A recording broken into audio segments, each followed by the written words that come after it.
Sure, let's give this a try. So we finished the first case of the second game last stream. Let's see where this insanity is going.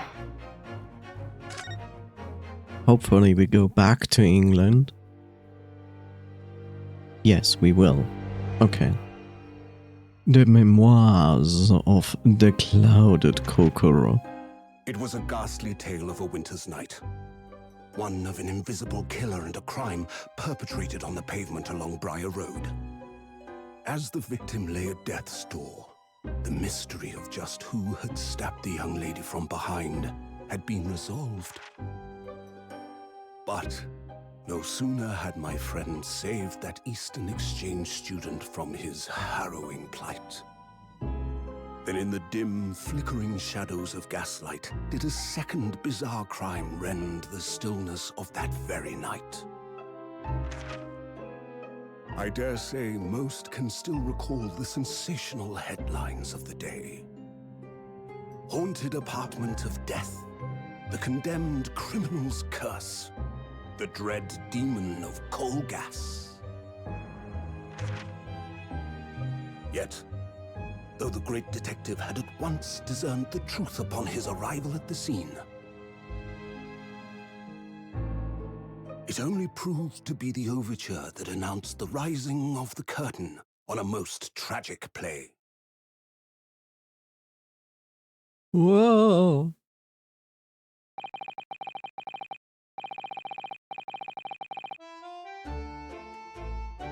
My name is Runo. I'm a fledgling lawyer, just starting out on my journey. I always say that. 6 months ago, I arrived as a visiting student of law.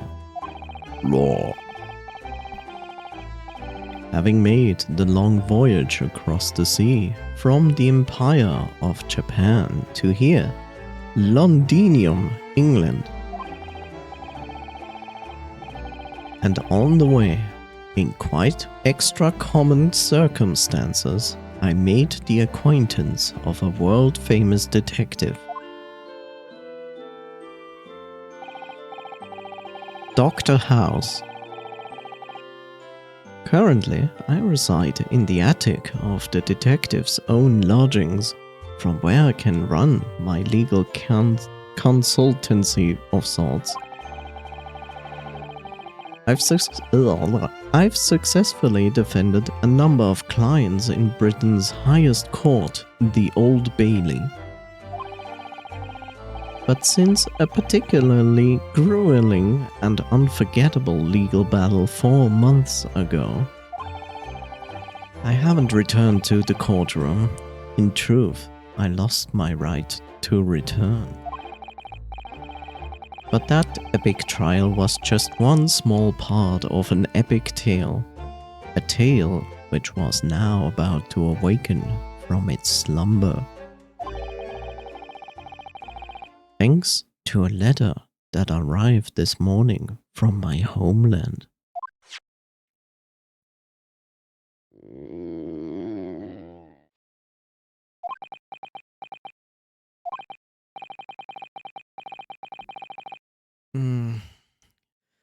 What a delicious smell wafting up these stairs. It must be nearly time for breakfast. I'd better go down to Mr. Sholmes's suite and say good morning to the great detective and his flatmate.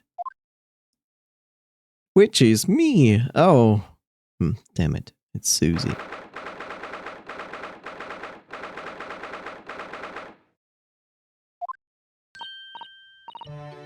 Ah, Runo, good. I was just about to call you up to you. The bacon's ready. Bacon. Good morning, Iris. It smells delicious as usual. Before we eat, though, I have some news. I was surprised. Shh. Not another word, Mr. Naruhodo. This this could be just the abstruse thing for my pre-breakfast stagnation-repelling mental stimulation, my dear fellow. Morning to you too, Bob. Not going to do that, Bob.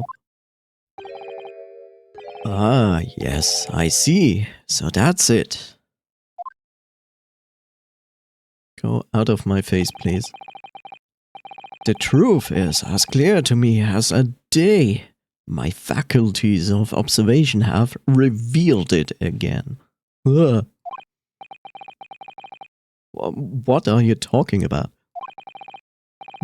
You, Mr. Naruhodo, you have, this very morning, met with a surprise.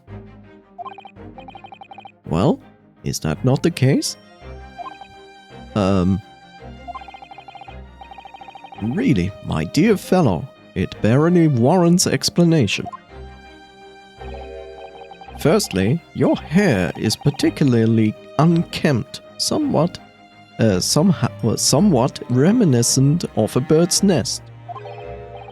Secondly, you have neglected to fasten the third button of your jacket. Clearly, when considered together, these two facts point to having been flustered this morning. Can I talk now? But of course. Though I don't look for admiration, you understand. My hair always looks like this. It's been this way since I first met you. Oh, it has? And the button was ripped off last night, if you remember. By you. Early pulled your button off?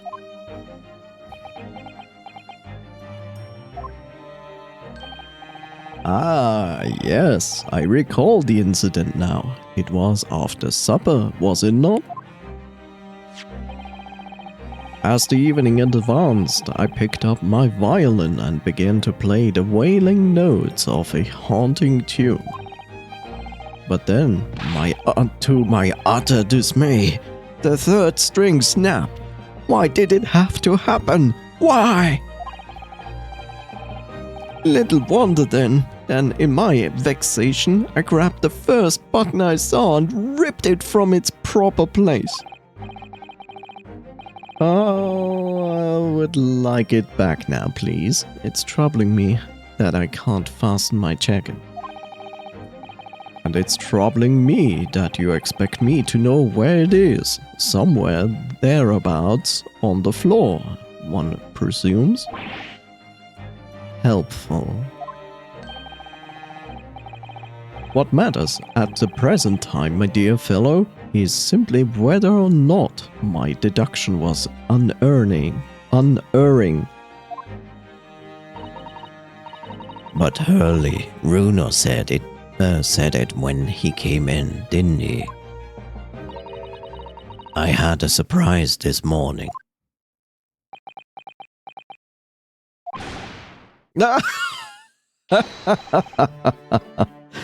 Well, that really is a surprise. Yes, this man is the pride of the British Empire. The famous consulting detective, Mr. Sherlock Holmes. There can't be a single person in the world who doesn't know his name.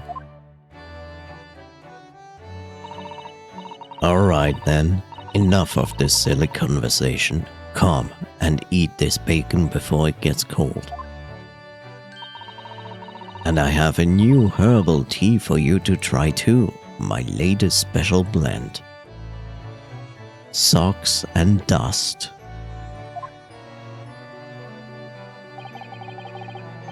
And here we have Iris Wilson, Mr. Sholmes' lodger and companion.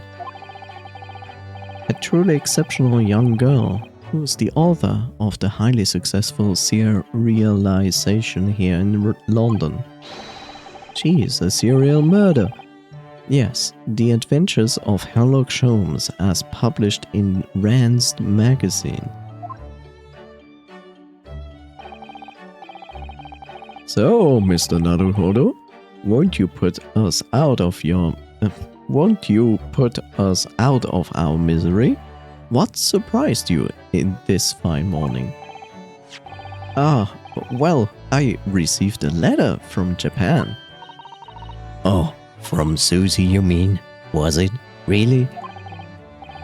That's right, and she had some rather startling news, in fact. Here it says, Susie. So here it says, little girl, your father is dead, and we knew it. We never told you, not to shock you, but now is a good time to tell you.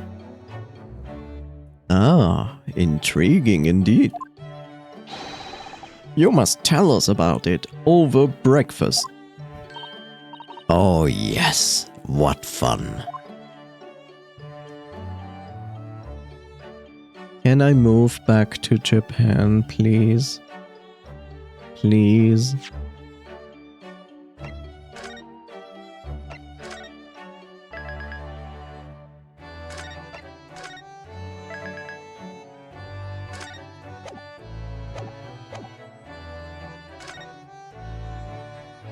Miss Susie's letter.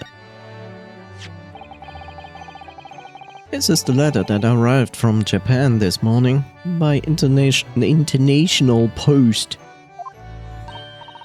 Oh, how lovely. Look at Susie's beautiful writing. I wish I could read it. And how is your Judy assistant faring, may I ask? She's very well, thank you. In fact, according to what she's written, she actually appeared as a lawyer at the Japanese Supreme Court and won the case. Ah, really? Oh, isn't she wonderful? A cut above your own good self, my dear fellow. I've won cases too, you know. Apparently, Sasuke appeared in the trial as a witness. Sasuke. No, I don't recall that name. Of course you do. We helped the man. Twice. You know, in those 2 cases that took place on Briar Road 6 months ago. Ah, the mustached, twitchy man with the somewhat feline eyes and the mustache. He didn't have 2 mustaches, Hurley. Ah, yes. Who could forget those 2 cases? They made a very deep impression on me. Although, I must confess, the details are a little hazy now. A very deep impression they made on you, clearly. Startling news. So, what was this startling news penned by Miss Susie? Do you remember the case of the haunted lodgings, Mr. Sholmes? Ah, yes, it's very interesting, you know. I don't feel entirely uncertain that a case of that nature did not occur.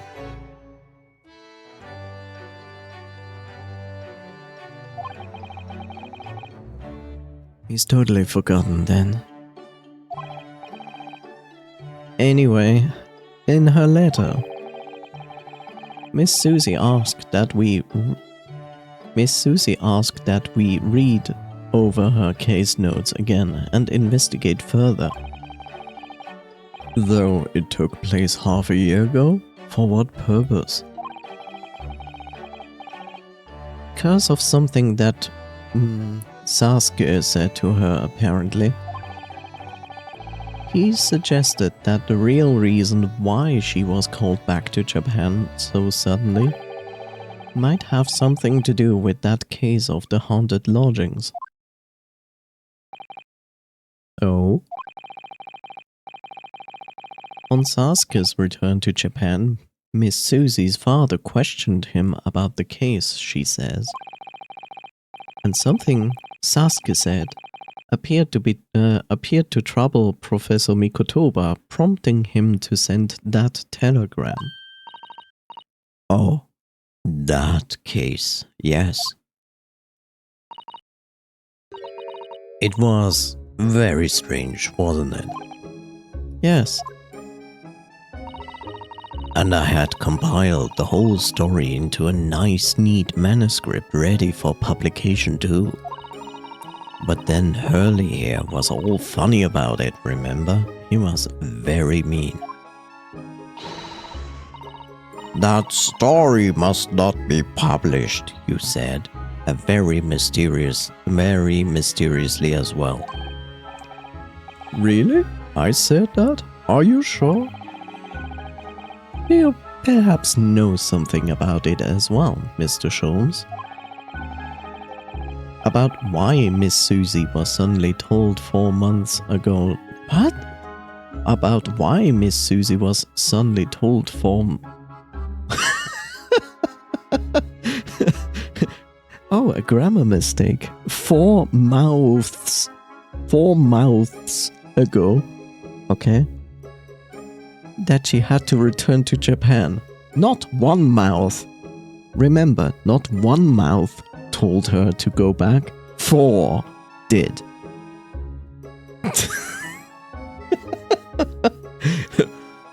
Four mouths.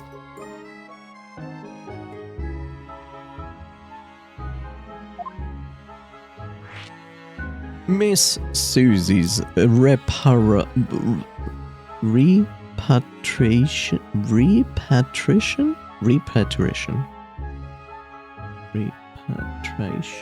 Yeah. It's been 4 months now since we waved Susie off at Dover. It was such a shock, wasn't it? The way she just suddenly announced that she had to go back to Japan. Indeed it was.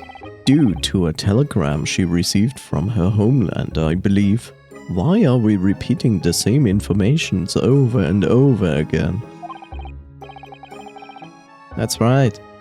Telling her to return urgently.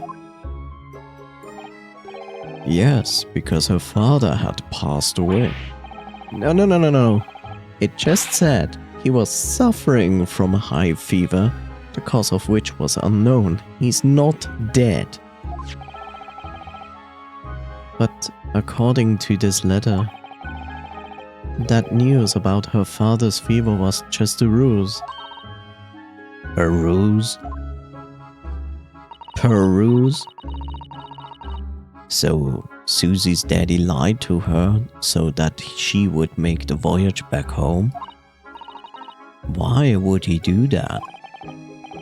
I have to admit, I have absolutely no idea. But she believes it's almost certainly related to the case of the haunted lodgings. Peruse. Summoning her back to Japan so suddenly like that. I wonder what Miss Susie's father is hiding.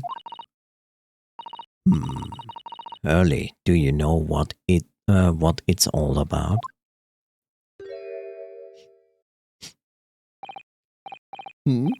Oh, well, who can say? He clearly knows. This is the indication that he actually knows. What? But you just said... Please, I have engagements, my dear fellow. My calendar is quite surprisingly full today.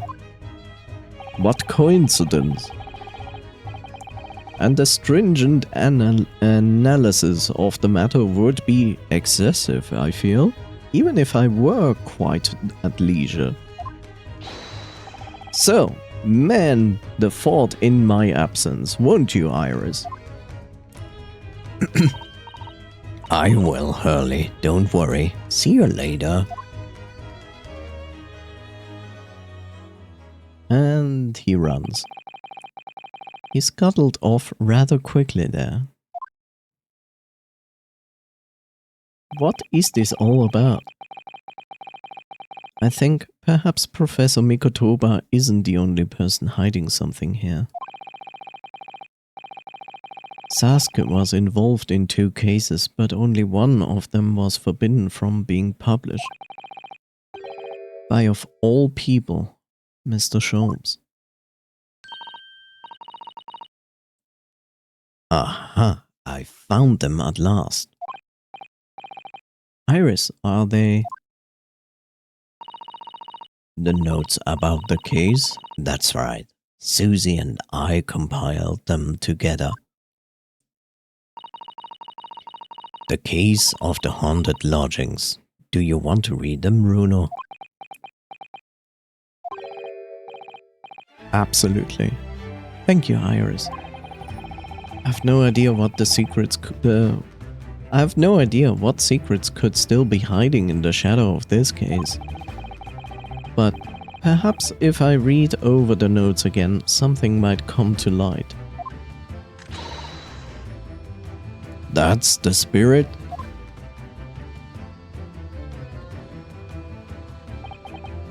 And so, Iris and I decided to read over the case notes again together. Everything from what happened to our investigation and the fierce battle in court that followed. Reliving every detail. I just need to find a clue, and I have all the time in the world. Do you?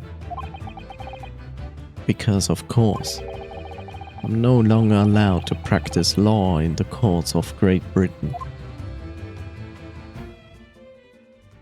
And therefore I became a murderer, so I could go back to the court. Haha, the court cannot keep me out. I will come back over and over again.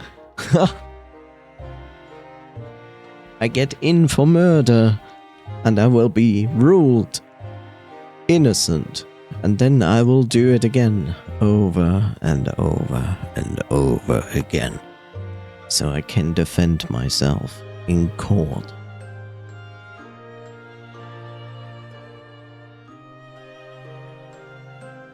It's a foolproof plan. It was 6 months ago, a mysterious incident that unfolded on the wintry streets of London. A young woman was found lying on the snowy pavement of Briar Road with a knife in her back. A knife.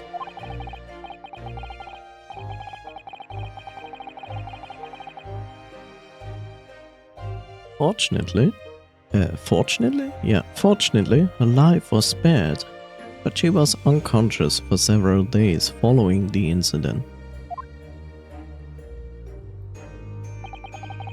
The fog was thick and nobody saw her attacker, but by a cruel twist of fate, a visiting Japanese student was walking behind her at the time and was dully arrested.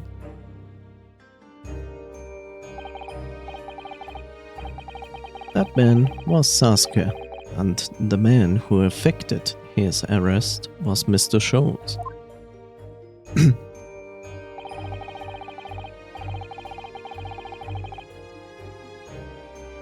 Believing in our compatriot's innocence, Susie and I decided to represent Sasuke in court. And after a grueling trial of many twists and turns, we finally managed to prove his innocence. Joyful, joyous, jubilant jubilation! Was that man's reaction after the trial, but his jubilant jubilation was short-lived. We received a telegram from Mr. Sholmes the following morning. The victim of the Briar Road stabbing has regained consciousness.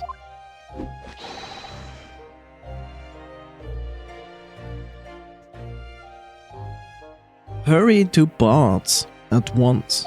What about the Simpsons?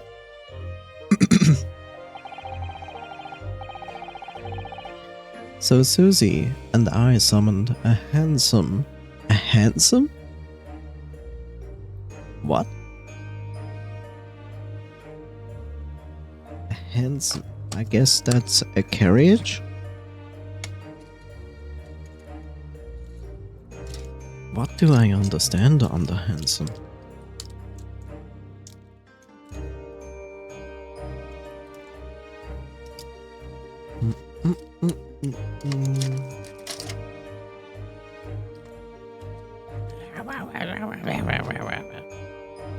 Hence.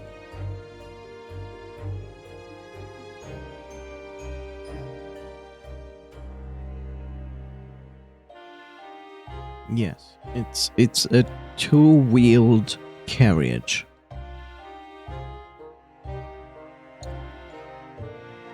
Because we all know that they are still in effect today, like in mainstream. No, not really.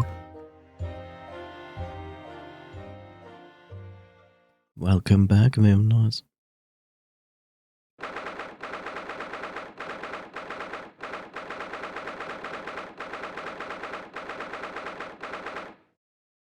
I mean, I understand that they shortened this to Saint Bart and not Bartholomew.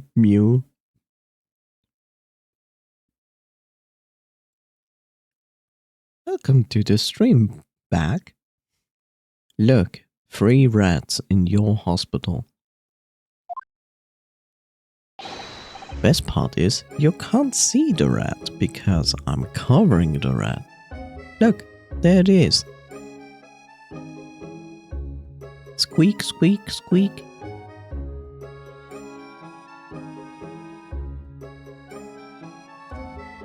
There you are, at last. Good morning, Mr. Sholmes. I think not. Oh no. Oh. You're late. What on earth took you so long? Your telegram only arrived at 5 o'clock, Mr. Sholmes, and it's a 20-minute ride to the hospital. That's right, and it's 5:30 now. I think we made very good time. The time is utterly irrelevant. The fact is, I have been waiting for what has felt like an eternity.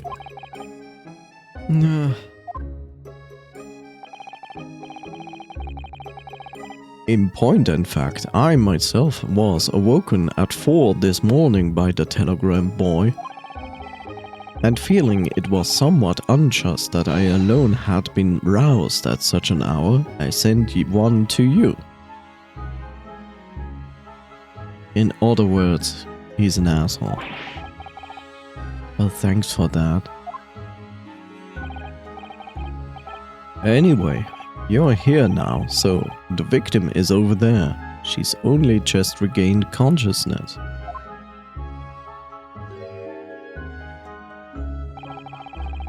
How short is this woman?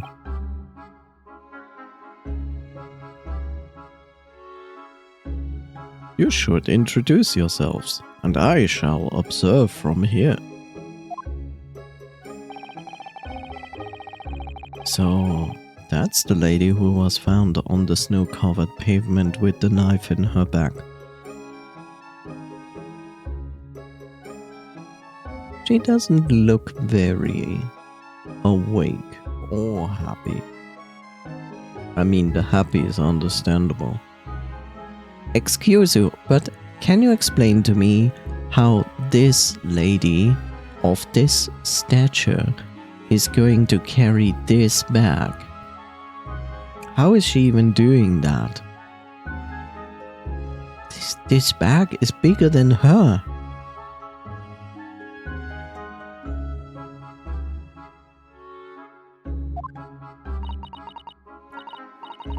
Her name is, yes, here we are, Miss Green. Why I'm back? I don't understand. I was so happy to be gone.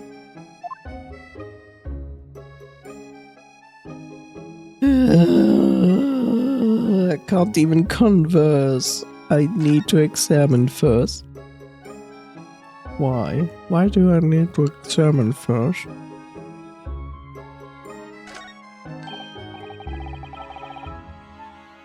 Look, there's a photo in this frame here. Okay. Looks like the father or brother or family related to her. Oh yes, it's a picture of a young gentleman. Looks to be about the same age as Miss Green, I would say. Perhaps the young woman's special someone, do you think? My, Mr. Naruhodo, I didn't know you had a sense for matters of the heart.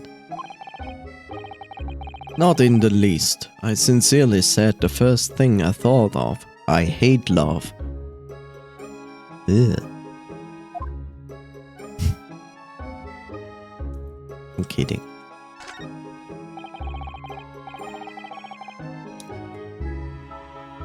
This rounded wooden figure isn't the most charming, is it? I don't think that's a decoration, Mr. Naruhodo. It's an artist's mannequin, I believe, used when practicing sketching the human form in different poses. Really?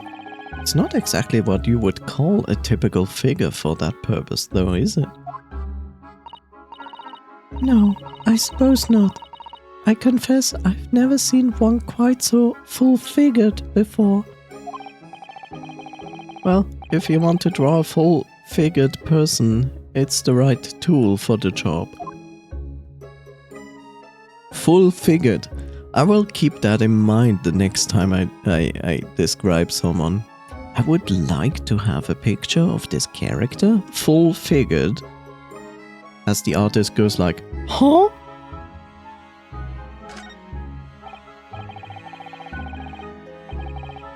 Ah, this looks like the patient's treatment notes. Let's see.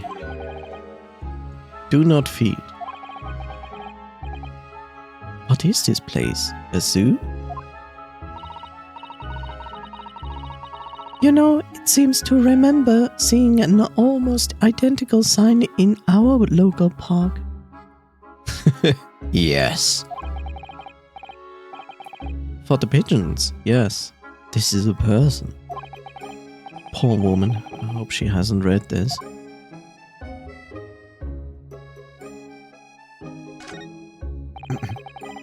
There are lots of bottles in that cabinet, aren't there?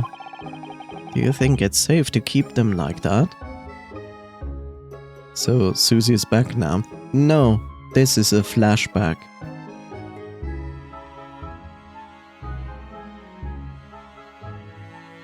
So we had the case with Sasuke, right? And this woman, being stabbed in the back, but we discovered all the truth about that. This plays after that case. We are going through the information of what happened after that case again, despite that we had not seen this thing here in the first game.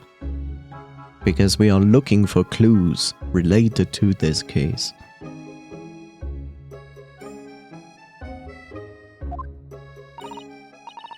Hehe, if you were a patient here, I feel sure you would take some medicine by mistake when you were half asleep. That is a worry, but at least the cabinet has a lock, even if it's only a flimsy looking one. Oh! I've no doubt you would manage to unlock that somehow while you were half asleep as well. There are limits even to what I can do when I'm half asleep, you know, Susie? Yeah, rah, rah, rah, rah, rah, rah, rah. It's time for rat. A mouse, Mr. Naruhodo. An enormous mouse. It's called a rat. It's not a mouse. Vermin in a hospital? That doesn't seem the best. But it looks like a very healthy specimen, doesn't it? It's very plump. We should make some food out of it. I'm not sure we can say that's down to the excellence of this facility, if that's what you were thinking.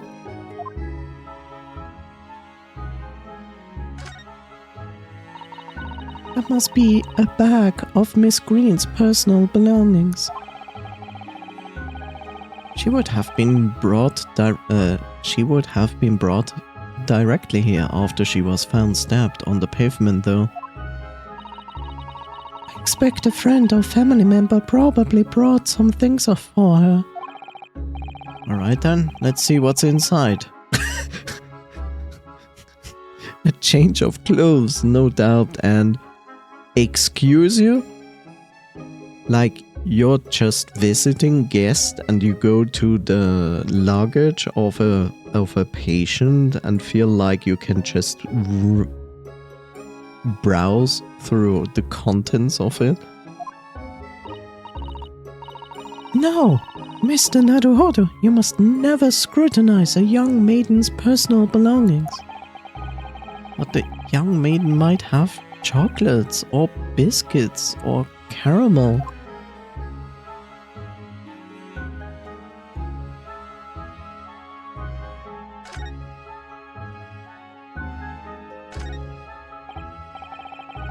This looks like the treatment notes for whoever's occupying this bed. Let's see. Do not permit to run around the hospital.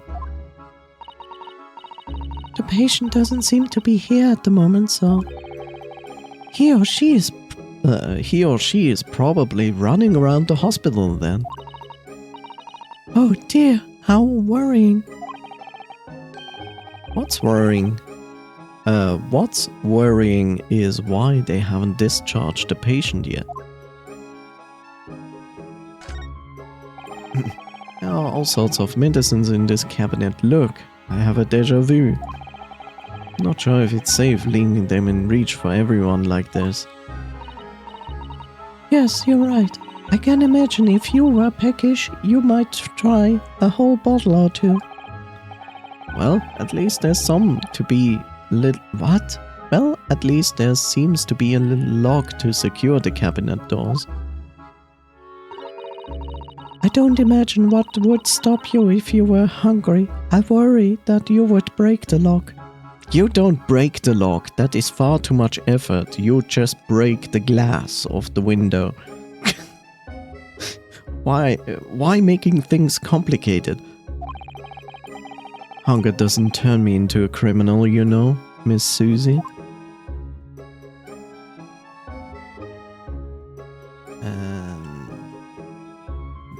Yes, it's time to click on her. Good morning?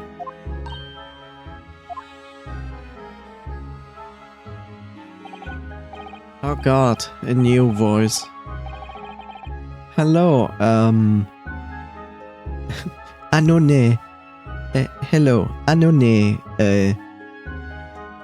Watashi wa Ryunosuke Naruhodo. Empire no Nippon.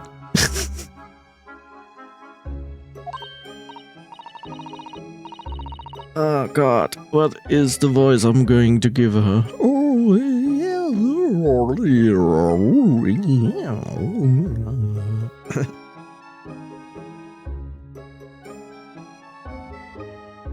What if I gave her a female Sasuke voice?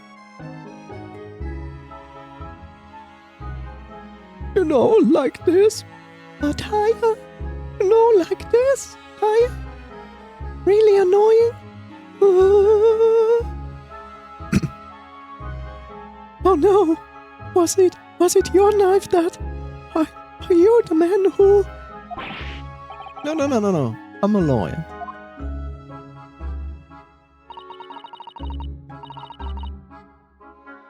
Watashi wa Suzy Mikotoba. Onegai shimasu. Oh no! Was it your knife then? Are you the one? Yeah. I assure you, I'm Mr. Naruhodo's duty assistant. We heard that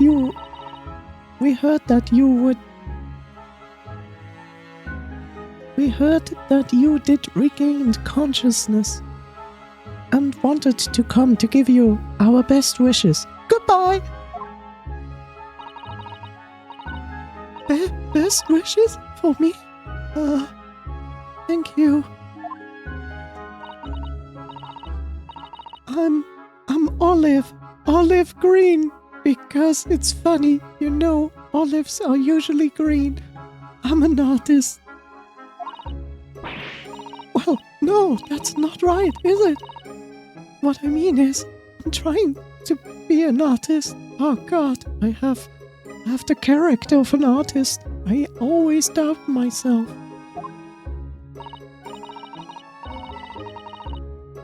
Well, what I really mean is, I desperately want to be an artist.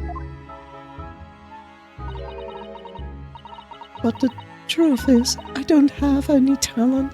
I know, I don't. Let's look at modern art. Modern art is, here's a canvas, I didn't put anything on it, I'm going to sell it for $10,000. And do so. I'm an artist, I'm a sculptor, I didn't do anything. I say my sculptures are invisible. People actually pay me real money and actually advocate my artwork. Hello, I'm a modern artist. I took a blank canvas and drew 2 different thick lines on the canvas. I sold it for $10,000. Somebody bought it. Yes, that is the extent of modern art at the moment. And it is frighteningly scary that people actually pay money for this kind of bullshit.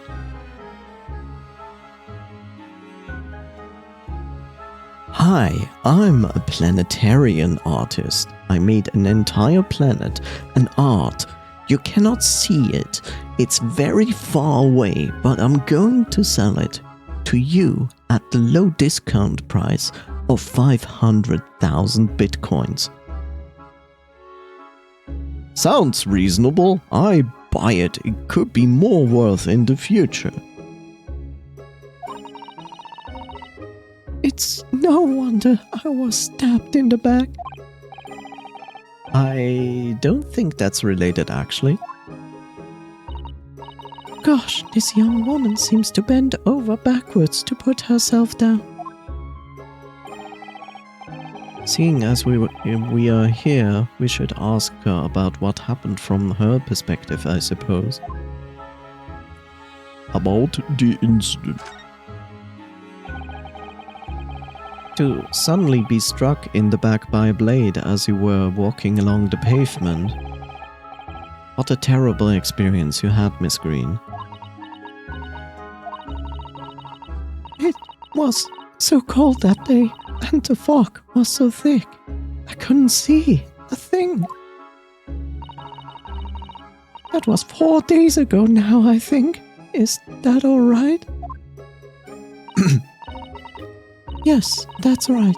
I'm afraid you've been comatose all that time. But the case has been solved, hasn't it? While I've been here in the hospital, I mean. Indeed it has, my dear madam. Spectacularly by none other than I, Sherlock Holmes. Mr. Sholmes, as you well know, it was Mr. Naruhodo's hard work in court that solved the case. Are you yet to hear what happened, Miss Green? Yes, I'm afraid so. A gentleman from the police force is supposed to be coming to fill me in shortly. Oh, I see. Me coming round seems to have made everyone frantically busy. I'm so sorry. I should have never regained consciousness. It was selfish of me. I don't like her. Oh no! We are all relieved that you're on the... We are also relieved that you're on the mend, Miss Green. Really, we are. With that kind of attitude, maybe maybe her surname should be Blue, not Green.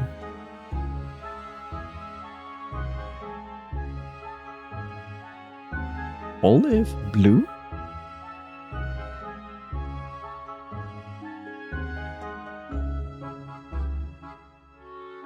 I don't quite get the color joke.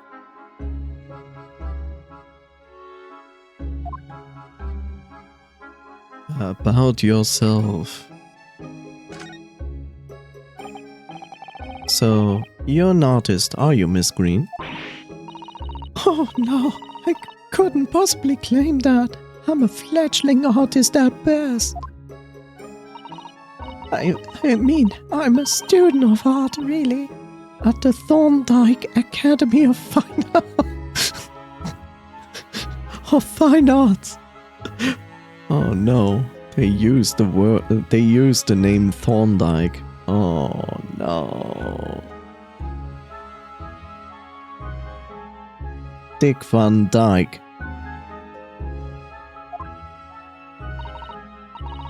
Oh my, an Academy of Fine Arts.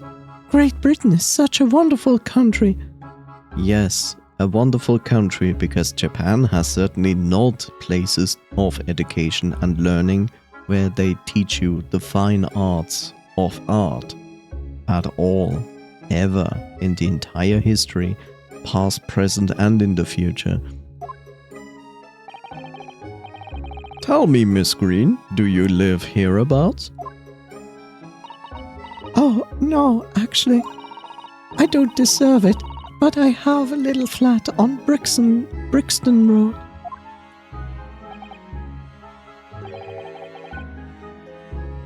This woman makes me angry. I see. How very interesting. Oh, no, is it?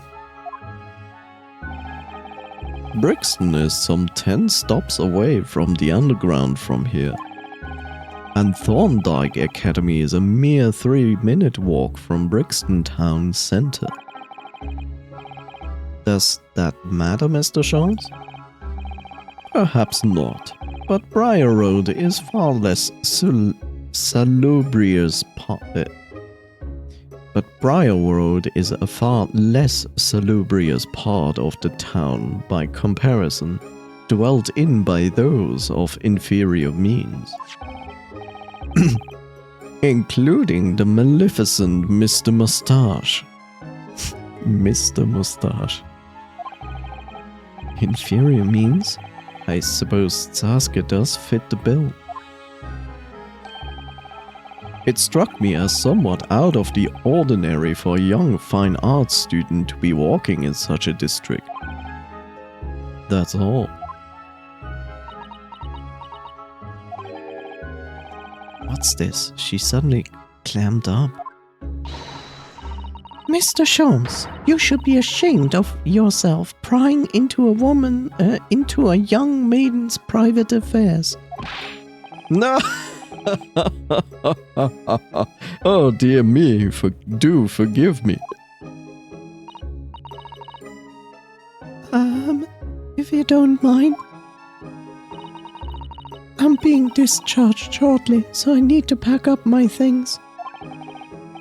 Oh, yes, of course. We won't keep you. Thank you so much, Miss Green.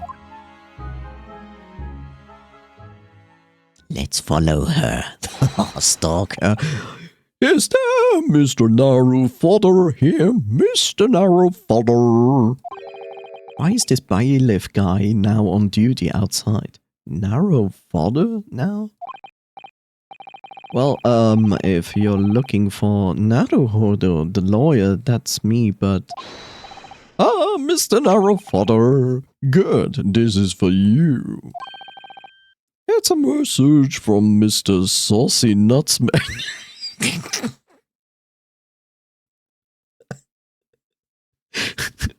Mr. Saucy Nutsmag. Oh. Who is actually Mr. Saucy Nutsmag?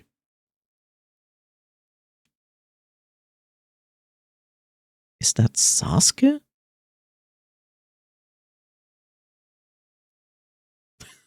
Mr. Saucy Nutsmag.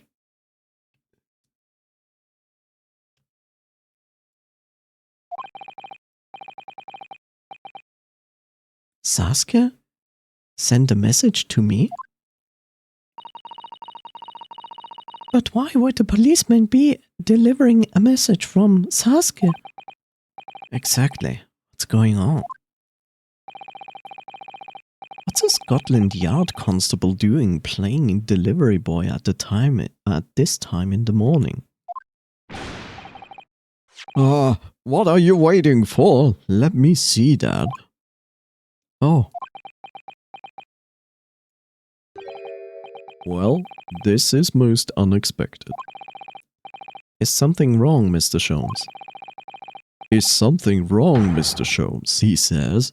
Have you not seen this note? No, how could I have? It would seem that London's criminals have no intention of letting the great detective rest. A new case calls, a case of murder, no less. We must depart at once. Murder! Call a cab. Time is of the essence. As a New York cab drives up. But the trouble is, we've yet to read Mr. Sasuke's note. I was thinking we ought to pay him a visit in his lodgings once we did. That will be entirely convenient. Convenient? What do you mean? It's all in here, in the note, which you already read, my dear fellows. The murder we must investigate took place at Mr. Mustache's lodgings. Wait, are we going to... Wait, is the moon-shaped face dead? Wait, what? Nani? I'll hail a... What? I hail a fia... What is this word? Excuse you? Excuse you? Fiacre. Not even my translator knows what a fiacre is. What is a fiacre? A small hackney carriage.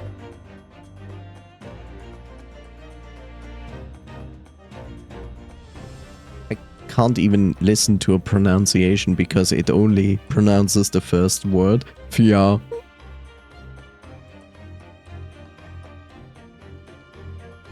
Okay, time for Google Translate then.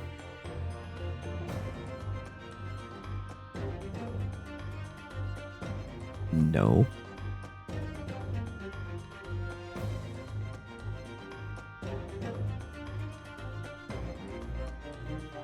Fiacre. Okay, whatever. The ones who wrote this entire thing, why can't they just go onto one word that everybody does understand who hasn't lived like for 200 years? We are not Dracula, unlike the guy at the Old Bailey. Throwing words at me that nobody ever has heard in the last 50 years.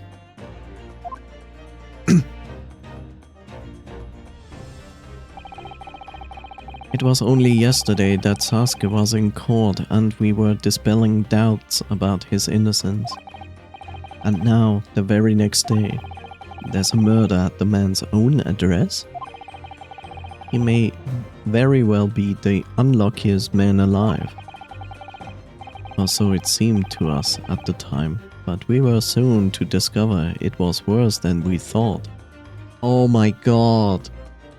We are basically playing the second case that happened just after that case in the last game, but it is an entire case in the second game.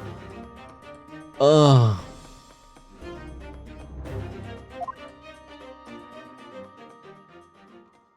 Oh no.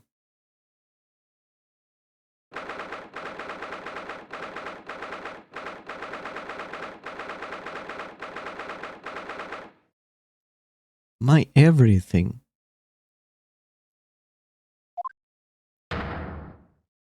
Okay. I see. It's the jokester guy we have met once. Can we call him the Mad Hatter because he has this wonderful hat here? So let's look at this. So he has a terrible washing cloth line. He has a tendency of wearing outdated dresses. I can assume that he might be an actor because it looks like it. He has here something that looks like a fake castle and throne and stage. We have this interesting box here, which looks like...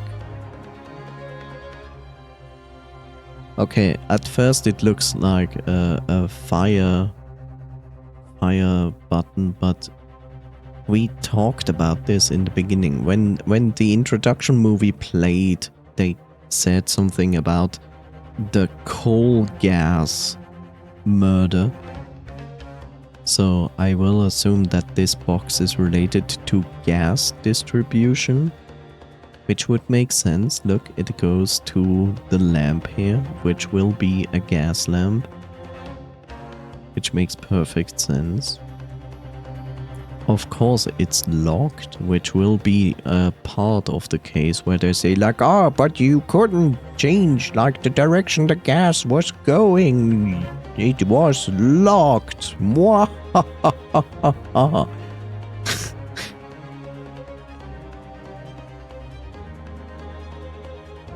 He was about to eat.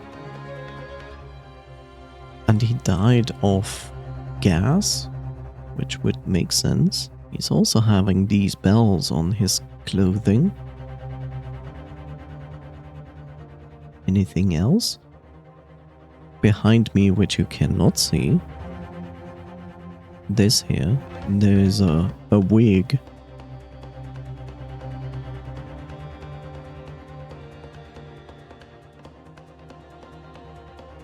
I mean, this has actually nothing to do with Sasuke so far.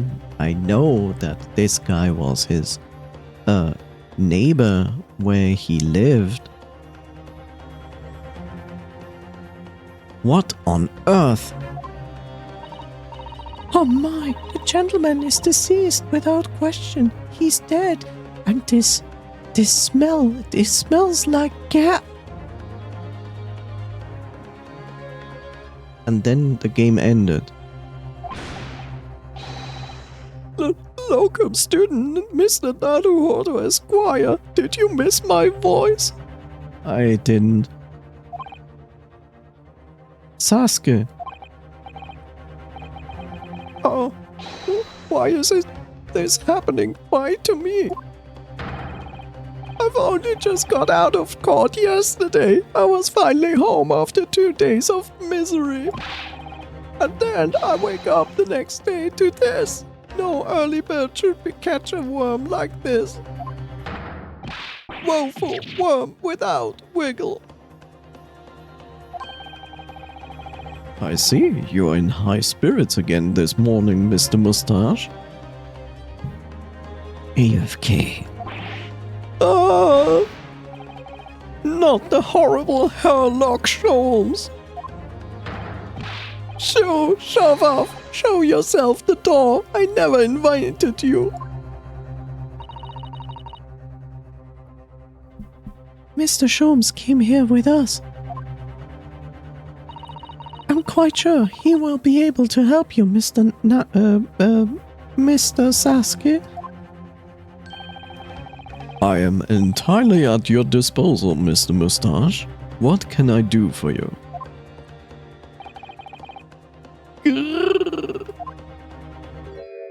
No!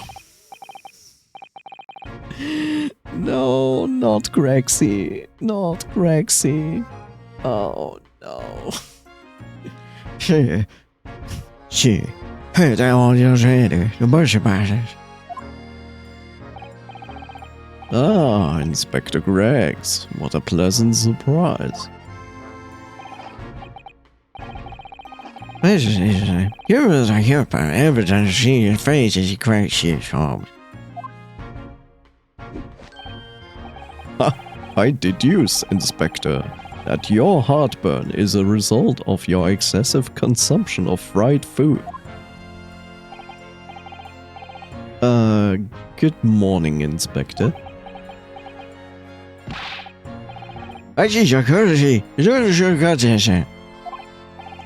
Oh, good morning to you too, Sunshine.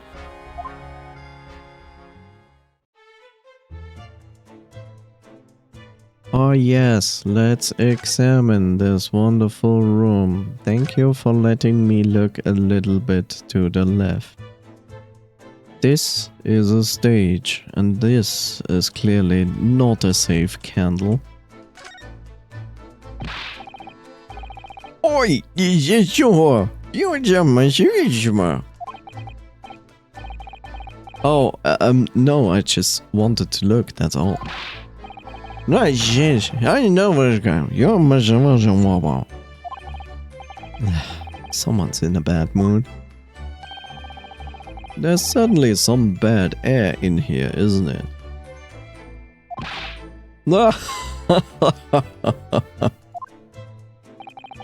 Alright, it sounds like I'd better talk to the inspector first and try to curry some favor. Or some flavor.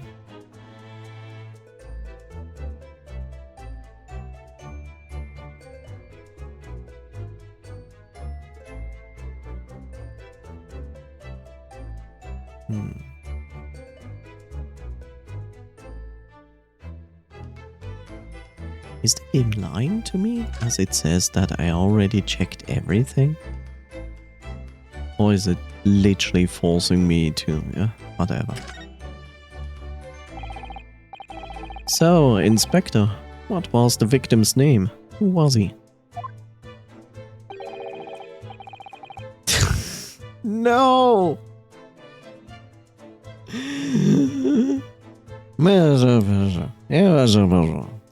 Mr. William Shakespeare.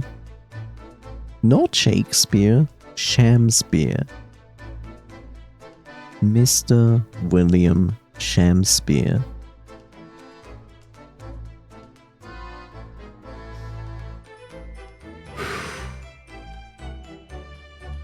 I wanna cree. 为什么？你是什么？必须不是这种事，这样，你写的。Mr. Shakespeare. 因为是不是有嘛？I don't want to know. 那就没，我那嘛。反正那这会儿就这样，因为这个味儿，记住了。Excuse you? The landlord got worried because he didn't rise at his usual hour and kicked his door down? What? But doesn't Mr. But does Mr. Gerda have a bad leg? 是其实本还是白哦，这我是继续看。Really? Sasuke? I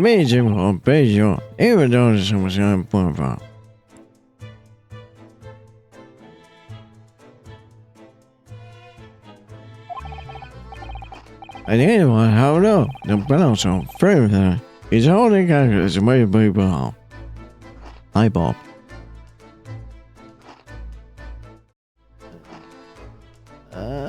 Where is it? There we go. Man, I could go for some chips. And I mean fries.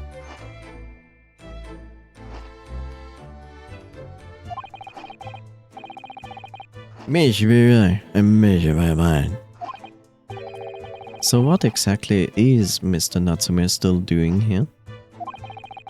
He's not involved in the investigation, so shouldn't you have sent him away from the crime scene?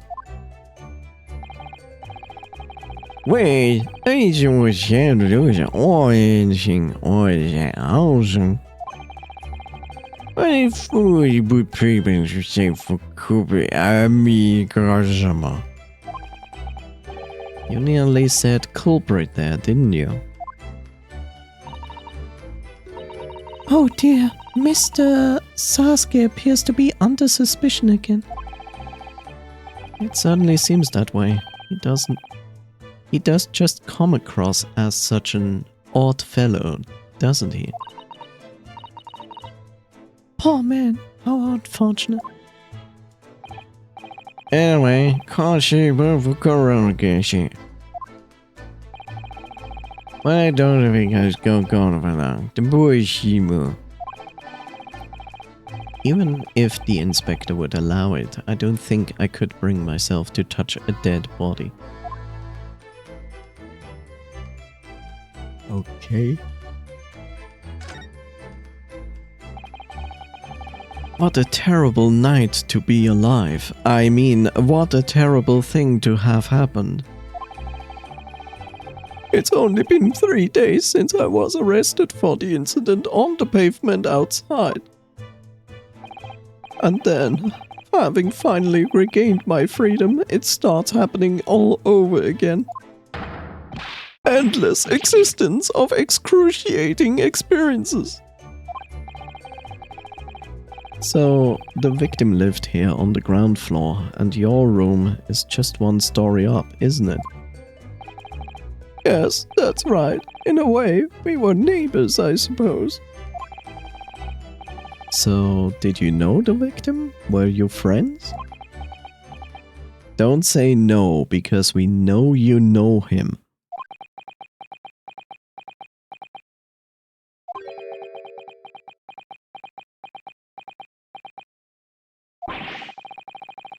What's the matter with Sasuke now?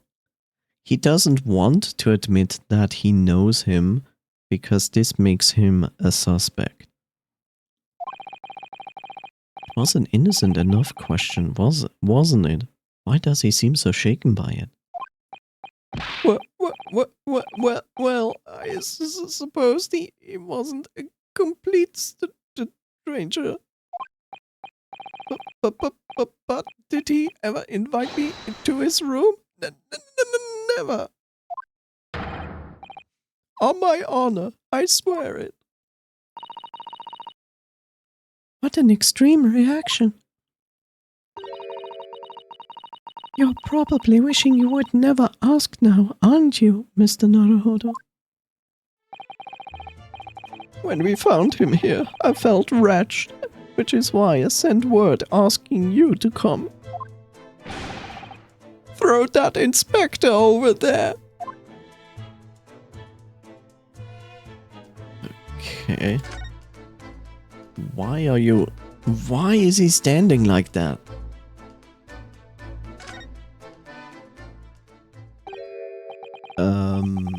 Mr. Sholmes, what are you doing? Ha!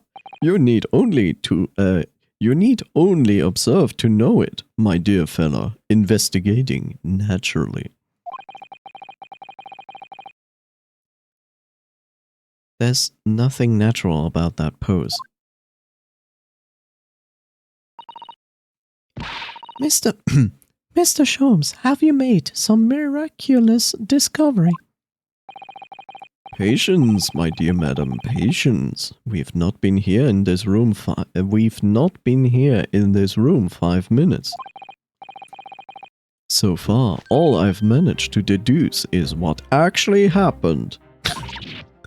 My goodness! But isn't that everything we need to know, Mr. Sholmes? Now that you propose the idea, I believe one could, indeed, see it that way. At the present time, I have managed to draw two incontrovertible conclusions. The first, that there was a physical struggle here last night in which the victim fought for his life.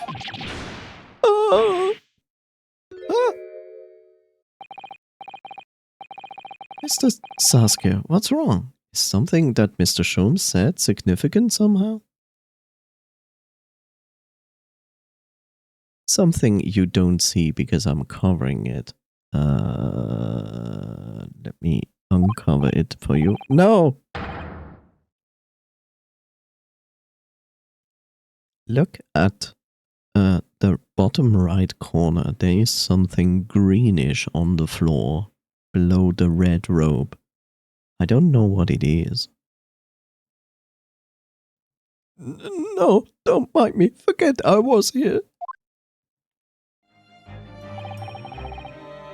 And my second conclusion is that there was a poison lingering in the air here last night that passed the victim's lips. Nonsense! Alright, Mr. Saskia, why are you reacting so extremely to Mr. Sholmes' deductions?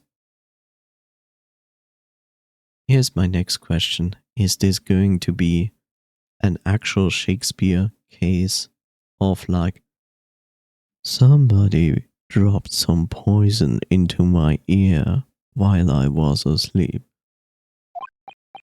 No, please. Pretend I'm not here. Invisible, ineffable, inscrutable, insignificant. Impossible to ignore. You must tell us everything, Mr. Sholmes. Spare no detail. But of course. Let the theatrical tragedy before us be unraveled by my great deductions, presented for your pleasure in 2 acts. We've heard there's some truly astounding great deductions from Mr. Sholmes in the past. No doubt, this will be no exception. What miracles will unfold before our eyes this time? So, my dear fellows, for your delight and wonder, let the curtain rise. For Sherlock Sholmes' logic and reasoning spectacular. Act 1. Oh no. Cause of death.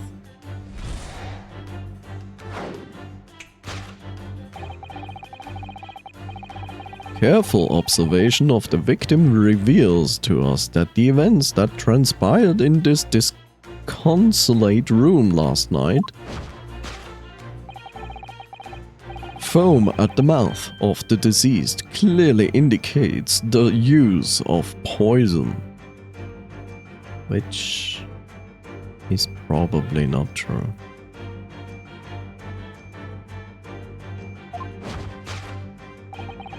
Next to the victim, we notice a large dining plate which contains, you will observe, 1/2 of a sizable bar of soap. Meaningful? Indubitably. Why would he eat soap? Why is this soap set so purposefully upon the dish, like the victim's last supper in fact? Yes. Could it be that the man was about to eat it? Of course, the fork reveals the answer.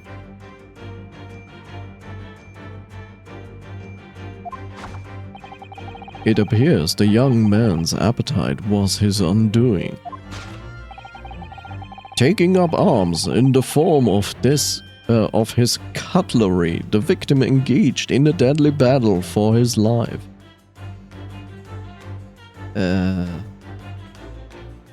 He was poisoned and then he was forced to eat an entire bar of soap to save his life, but he failed. What? Yet the struggle against his hunger was in vain, for in the end he couldn't resist devouring the slippery feast. But London's foul soap is besmirched by foul poison. Yes, the victim's life was claimed by poison that tainted the contents of the plate. Please tell me this is just butter and not soap. The soap and the leather about a young man's mouth are too perfectly matched to ignore. The cause of death was clearly intoxication due to excessive ingestion of foul soap. Though personally, I have a greater interest in the taste of foul candle wax, of course. What?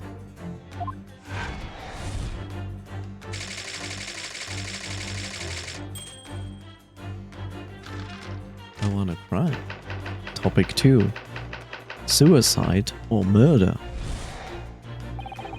The cause of death identified, we proceed to Act 2, where we ponder the next question. What if? Was this suicide or murder? The audience will recall the death occurred during the victim's last supper. Did the man dine or die alone? This single teacup suggests the answer. Shouldn't have ate the exotic butter, yes.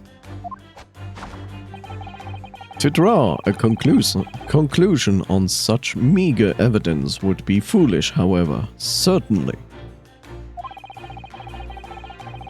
The careful criminal could have absconded with his own cup to cover his tracks. Well, allow me to lift the veil of doubt, my dear fellow. Indeed, what reveals the answer, of course, is the broken lock.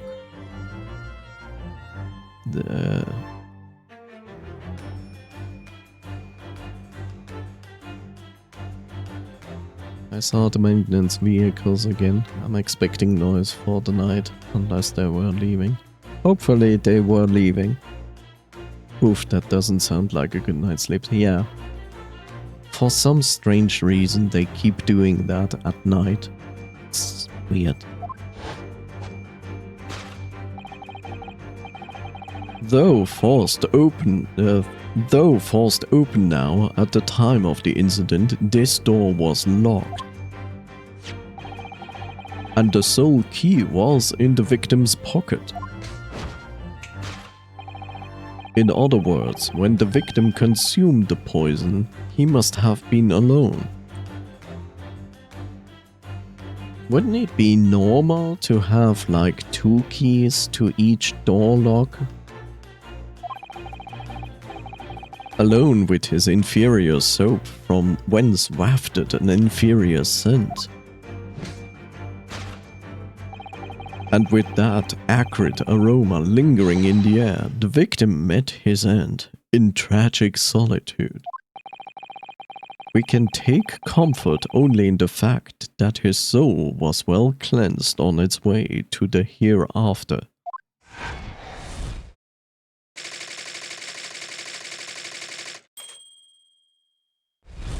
Right. Thus concludes the final act of Sherlock Holmes' Great Deduction. Can we throw ourselves through that walled window now?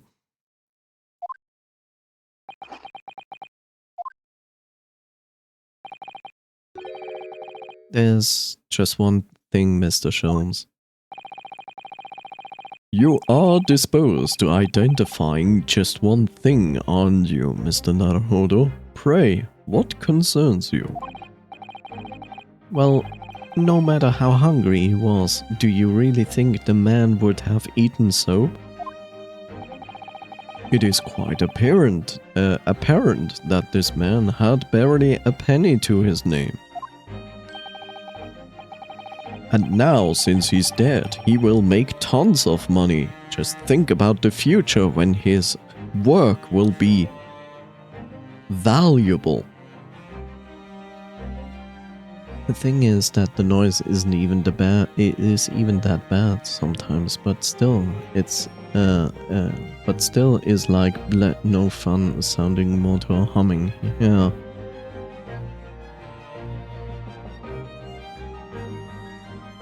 It is a curious thing, but to know it is a curious thing, but to one so destitute, soap can suddenly appear quite irresistibly appetizing. Irresistibly appetizing. How extra common! In truth, I have tried a little soap myself in the past. And I can tell you it doesn't taste good at all. You've eaten it, you mean? My dear fellow, it was some time ago now. My postulation was that it would cleanse my gut.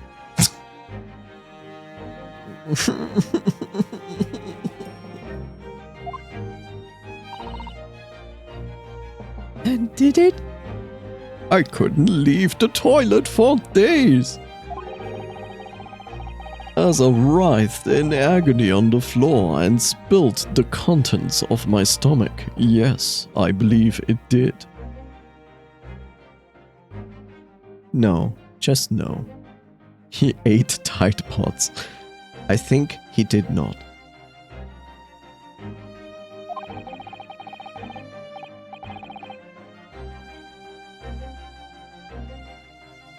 Look, eating soap is as stupid as people believing that drinking bleach cleans them. The experience taught me a valuable lesson. Soap is quite poisonous. It has an unpleasant taste and leads to great discomfort. In summary, I cannot recommend it. Believe me, I wouldn't eat it even if you did. There's something that troubles me as well, actually. Oh, what's that? Mr. Sasuke. Ah! I couldn't help noticing him shuddering and quivering out of the corner of my eye. Almost as if Mr. Sholmes' deduction touched a nerve somehow. Nonsense! Well, that clenched teeth episode didn't last. I think, judging by Mr. Sasuke's reaction, the great detective's deduction may need some gentle corrections in order to reach the actual truth.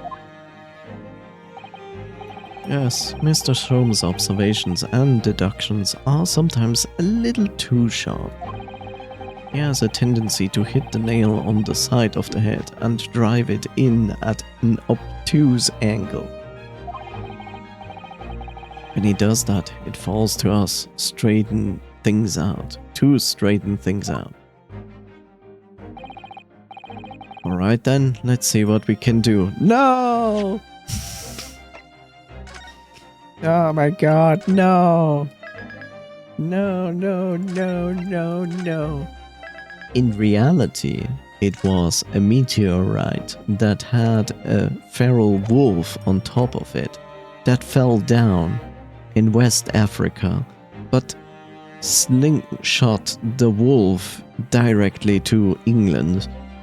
where the wolf reached the speed of spiritual energy and passed through the wall of this housing. And here I stop because this is all nonsense.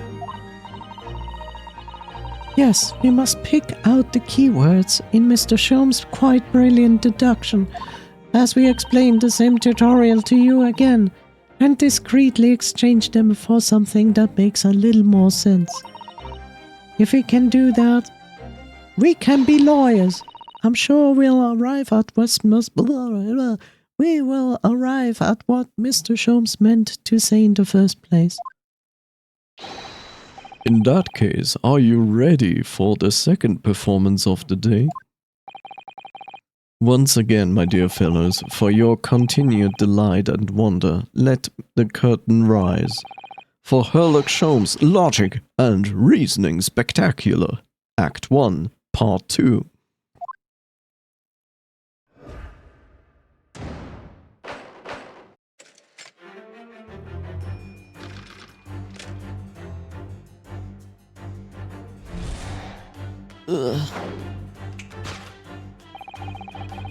Careful observation of the victims reveals the events that transpired in this no.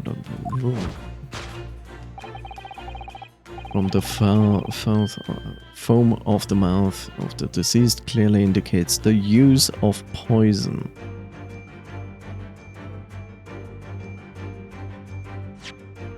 Because we have court records, right? Oh, we do. A receipt for some books that Mr. Natsume purchased as second-hand bookshop was submitted as evidence. Street map, that doesn't help us at all.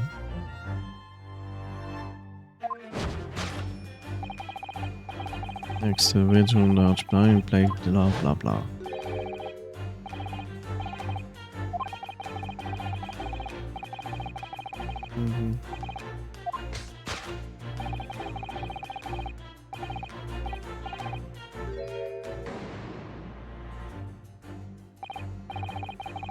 Well, you can't deny that the fork implies the man was eating something or about to eat something, but he didn't certainly eat that because the fork is clean. Yes, that's true. If I were to decide to eat some soap, I should prefer to use a fork than to attempt it with chopsticks. And of course, only half of the bar of soap is left on the plate. But might there not be some other explanation? Something material that proves whether or not the man really ate some soap.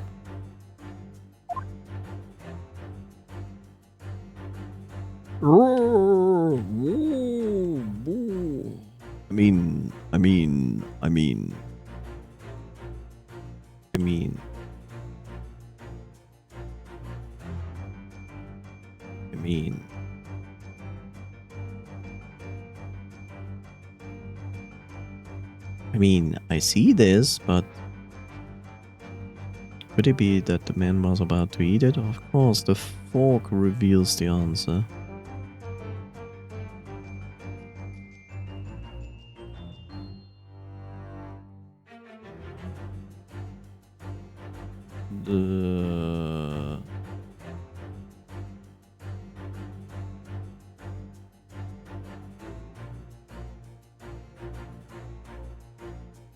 Try the cup instead? I mean, what else should it be?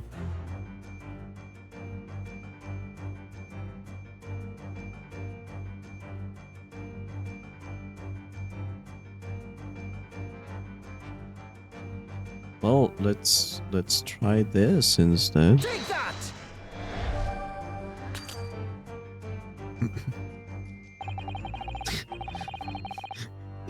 It is so silly that the second game is going like, hey, we have costumes, right? So you can use them on characters. And and yet you are like always like in your normal, and then suddenly you appear in the costume, and it's just silly. Here we have an empty teacup within arm's reach of the victim. Clearly, if poison was the cause of death, the possibility that it was administered in his drink can't be overlooked. My dear fellow, possibilities are endless. The question we are currently pondering is whether or not this vivacious-looking victim ate the soap. Until we have established that. I suggest you keep your possibilities to yourself. Looks like I was getting ahead of myself. Vivacious might not be the most appropriate term to describe a dead man, Mr. Sholmes. Okay, sure. Some soap on a plate and a fork in his hand. Even so, surely wouldn't try to eat soap no matter how hungry you were. That's what we must determine. Was the victim eating soap when he died or not? Until we can establish that with some certainty, we shan't make any progress. Talk about a slippery problem. Haha, hee hee.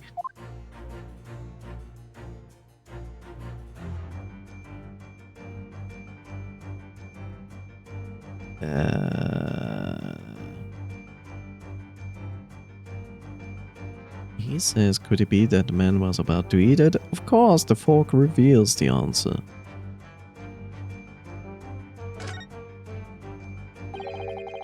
I suppose you would eat soap with a fork, would you?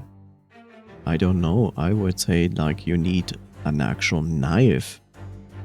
It would be such a hassle to actually break a soap apart with a fork. I don't think it's a question of which implement you would use. You should need soap, full stop. But then why? Why does the man have a fork in his hand? Oh dear, I understand your frustration, Mr. Naruhodo, but please don't take it out on me. The point is, if we decide the man used this fork to eat the soap, you wouldn't be changing Mr. Sholmes' deduction. So we really ought to consider some other clues. Which is probably this that looks like soap but might not be it? Look, there's more soap on the floor here.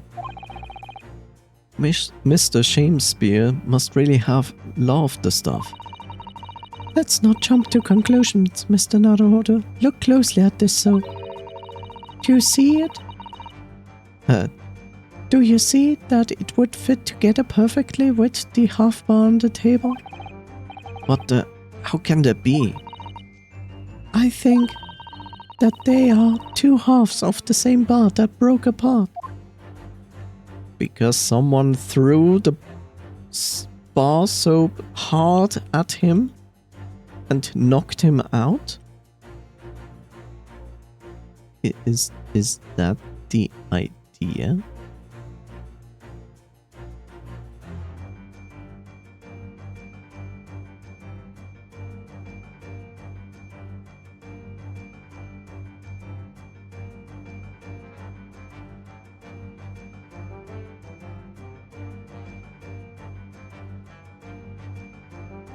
I tried to figure out what the game actually wants from me.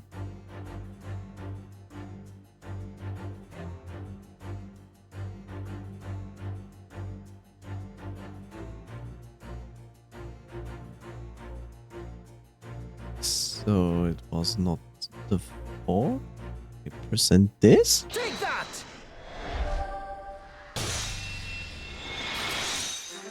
Okay, whatever. Could it be that the man was about to eat it? Of course, the other piece of soap reveals the answer. It being the other half of the soap on the table. In short, the victim was not eating soap at all. But it's obvious, really, for no depths of hunger could drive any man to attempt to eat soap.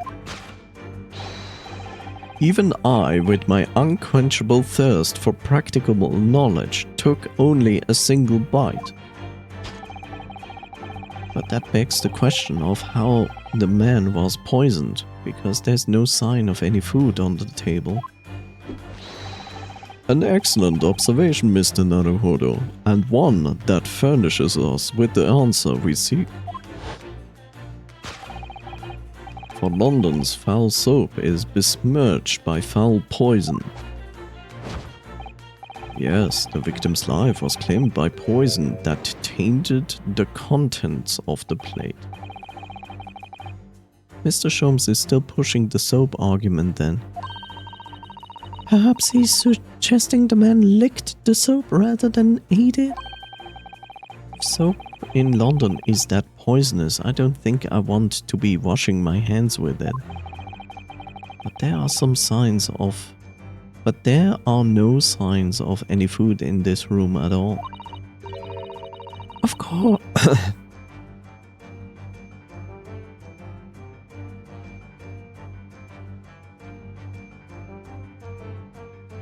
Of course, food isn't the only thing that passes people's lips, is it?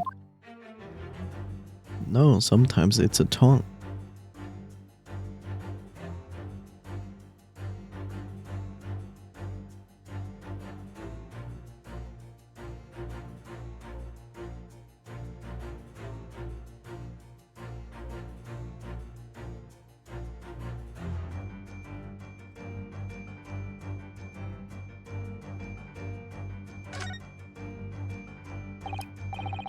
Yes, a Western vessel for the serving of infusions of dried tea leaves. It's a teacup, Mr. Naruhodo, as you well know. Stop putting on airs. And it's empty. So we've already established that the victim wasn't eating soap when he died. However, there's a significant evidence to suggest that he was drinking tea. My thoughts exactly.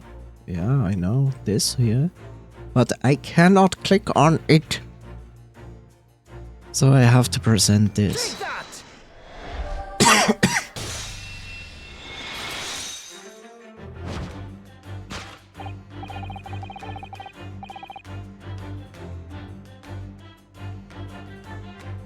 Yes, the victim's life was claimed by poison that tainted the teacup.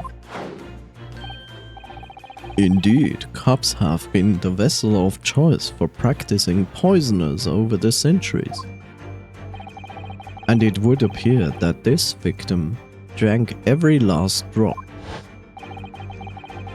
There's no sign of food anywhere in the room. Which leads us to the immutable conclusion. The cause of death was clearly intoxication due to the ingestion of poison contained in this teacup. Why is it always poison? Like, why is poison constantly in every, almost every case? The cause of death identified, we proceed to Act 2, blah blah, something something. Was this suicide or murder? Audience will recall the death occurred during the victim's last supper. Did the man dine or die alone? This single teacup suggests the answer. The Western vessel of fused drinks, again. It's already featured heavily in our deduction so far. Yes, we can imagine that shortly before his death, Mr. Shakespeare was having a drink of tea. There would be nothing remarkable about that. But what troubles me is Mr. Sasuke's reaction when he heard Mr. Sholmes suggested. There's more to this deduction than it seems. We must closely examine the scene of the crime again for some clues.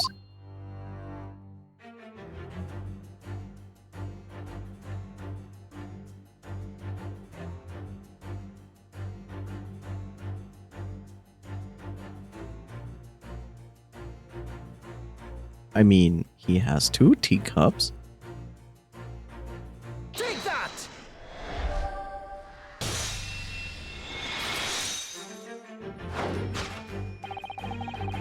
Did the man die? Did the man dine or die alone? This other teacup suggests the answer.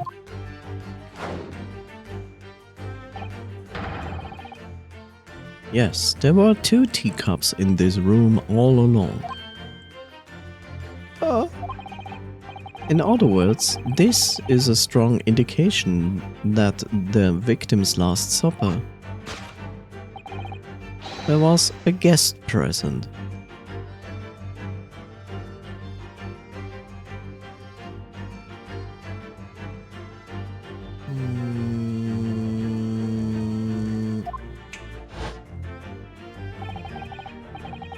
At the very least, we can say now with certainty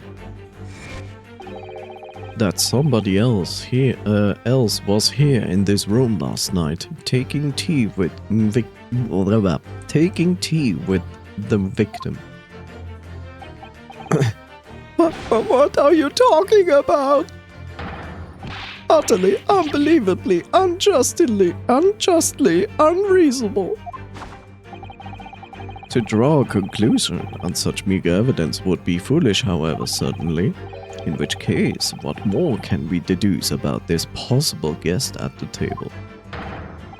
Well, allow me to lift the veil of doubt, my dear fellow.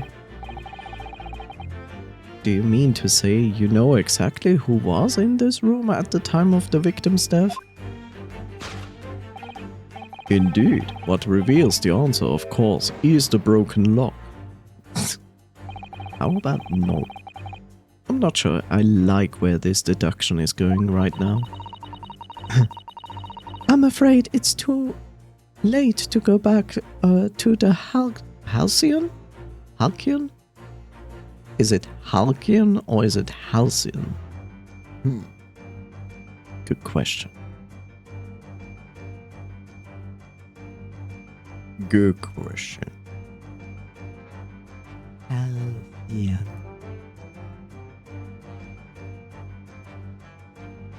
Halcyon. I mean, it's not like I have never seen this word, I just never understood this word. It means happy or happy days or happy times. I'm afraid it's too late to go back to the halcyon days of eating too much soap.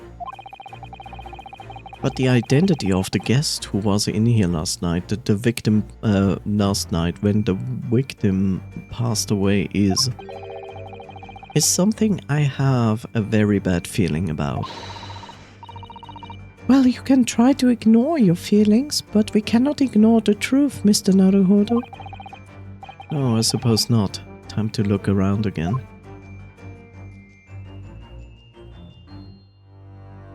Well, there's the bottle. There are a pile of books. This seems not to count. There's the candle. Well, I would say it's the bottle because... You know, the books. It's not the bottle. It's actually the books. It's the books. Because that means that the lady who got stabbed on the street was actually in here. Take that!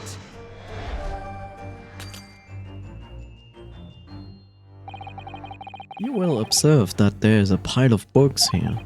Yet clearly no one man could hope to read 3 whole books. Are you okay, Bruno? No one could hope to ever read 3 whole books in their entire life. Excuse you? I have a better question. What is this? What is this? Why is it here? Is this part of the costume? What the fuck? The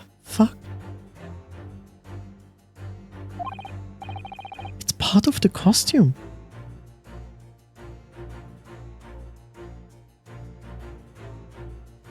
In other words, there must have been someone else in this. I must warn you, Mr. Naruhodo, that a sprinkling of phrases such as "yet clearly" and "in other words" will not fool anyone. But I always hear you using terms of phrases like Then more fool you. so it wasn't that? Okay, fine. It would have made perfect sense. Okay, fine. Yeah. Whatever. Your phrases are fundamental. I mean, the wine bottle is the most obvious choice, but it made so much sense to choose that. Take that! Whatever.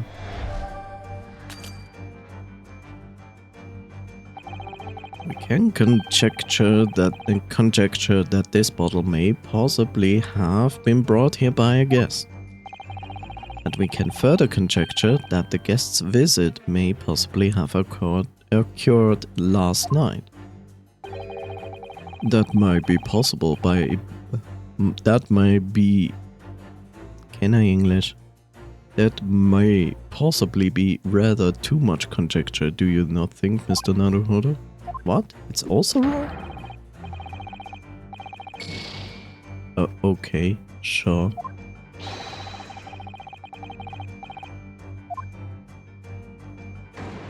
Sure. Okay, it's none of those.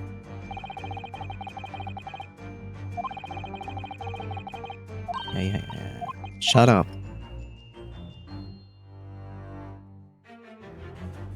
I can only look left and right, but...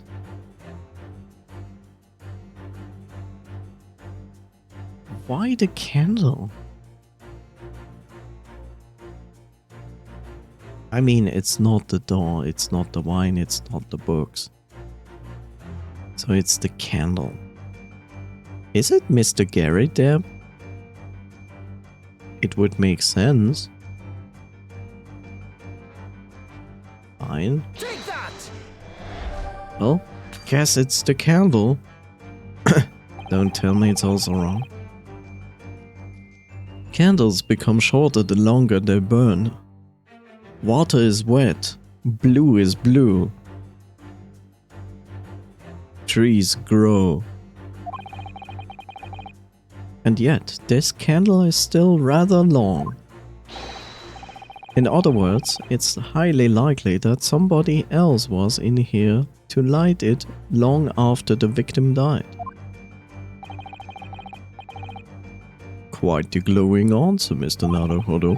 However, you appear to have overlooked the possibility that a police officer lit the candle. You... What?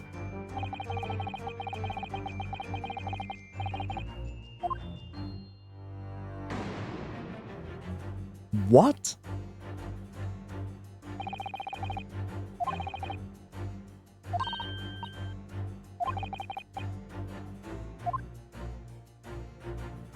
Huh?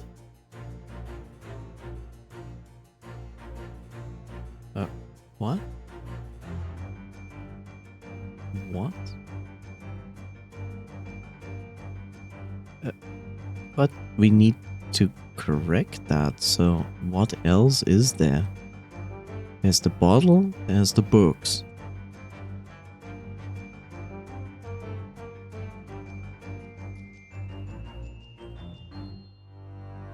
Huh?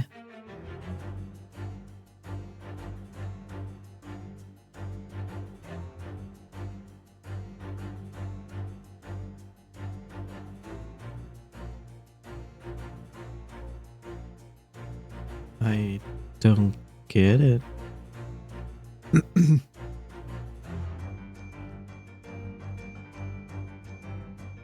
Or is it just a broken lock? Is the game really going to do this? Of like, oh, you need to correct nothing, but correct it please. the fuck?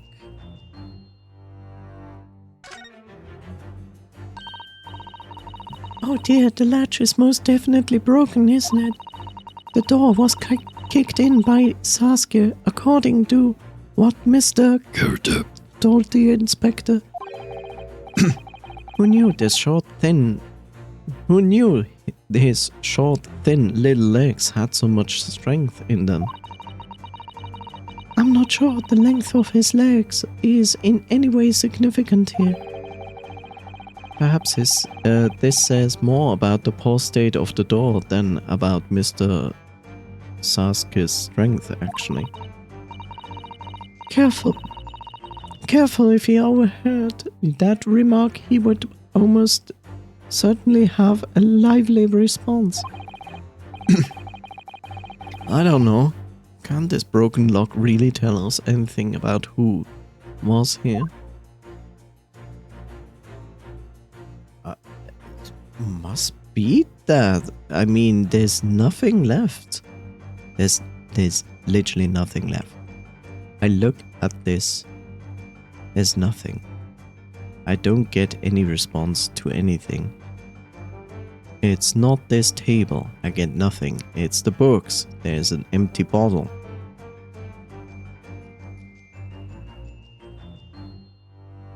I tried to look at everything I see here, and I only get the candle as an object. I don't get anything on this wall. Sure, why not? Take that!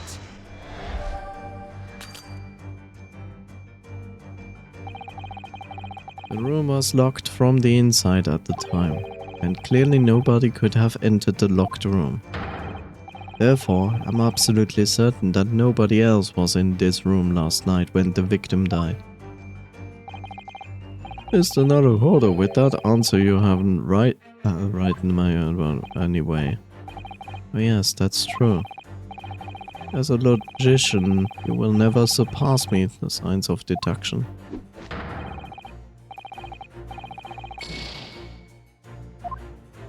Excuse you?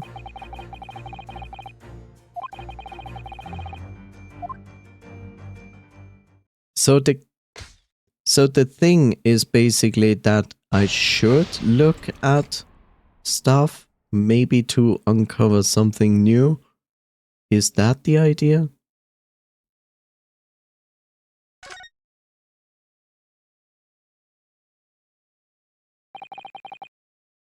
Now I have to do all of this bullshit again.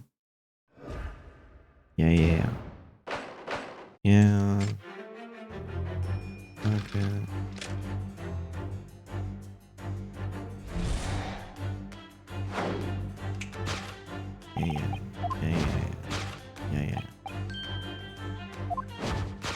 Yeah.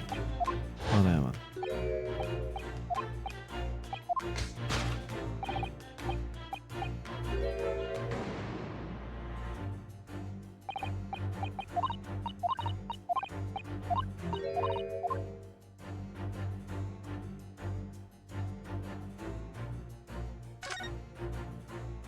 No, I didn't press R.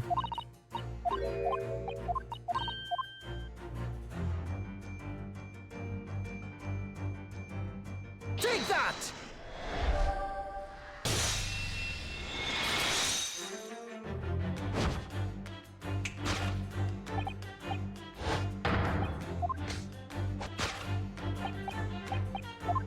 Exciting content.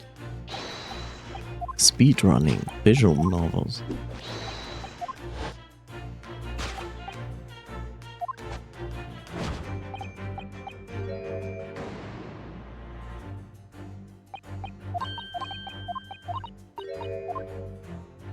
It's very exciting. This time it was the teacup, right? Take that! Yeah. Oh my god. Oh yeah.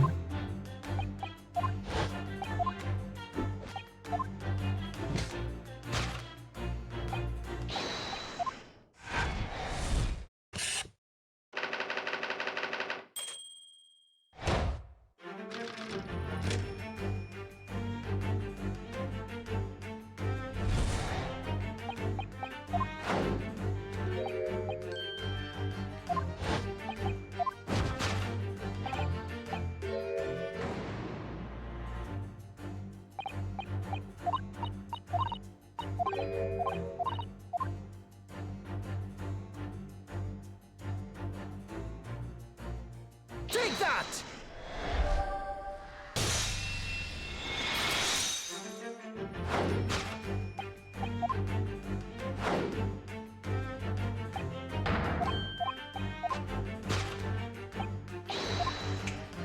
I mean, it looks like Gary Depp.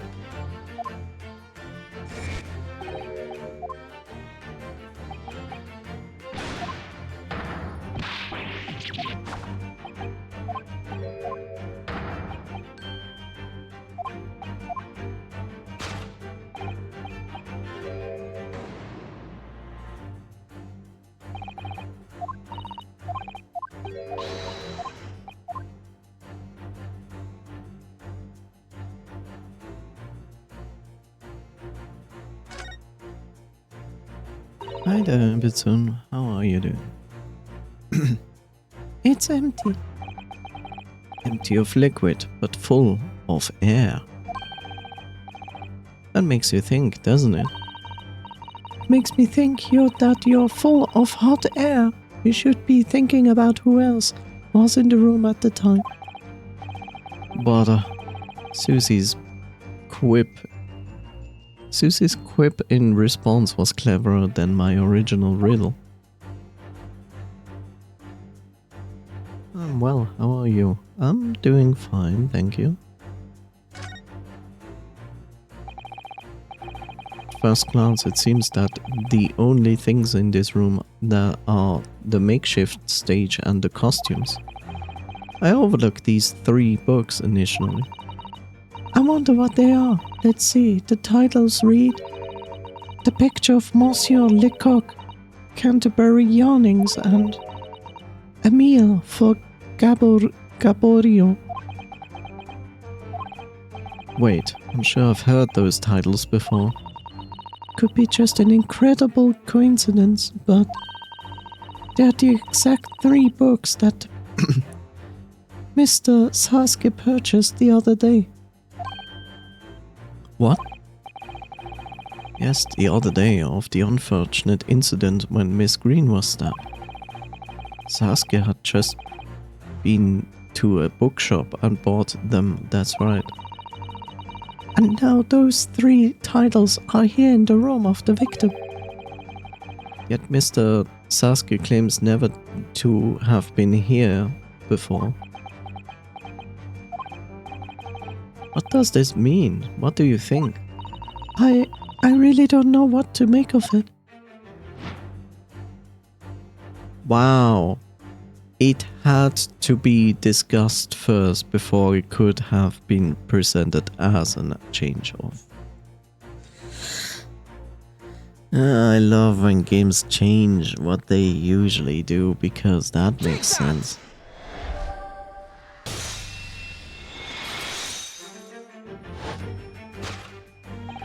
Indeed. What reveals the answer, of course, is the pile of familiar books. Quite so. It's no mere coincidence that these 3 titles are here in this room. It's the link to the truth. A link between worlds. Mr. Sasuke, you purchased these books 4 days ago at a second-hand bookshop. That's just a coincidence. In that case, you will be able to bring the same 3 titles from your own room, will you not? This very moment.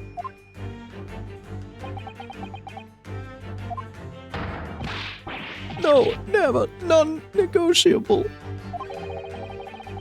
If you can't bring your own copies here, it proves that these 3 books are in fact yours.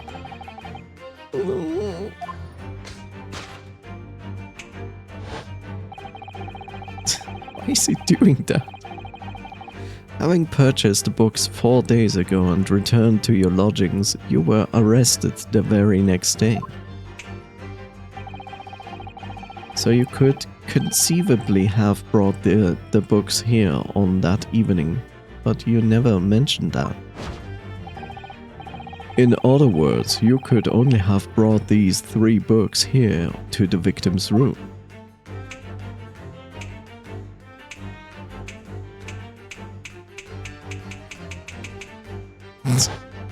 But is this a horror show now? Last night, having returned to your lodgings after the trial concluded at the Old Bailey.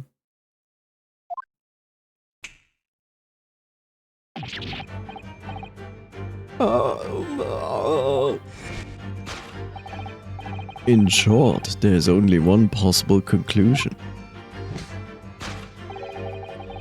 The victim died here in this room last night as a result of poisoning.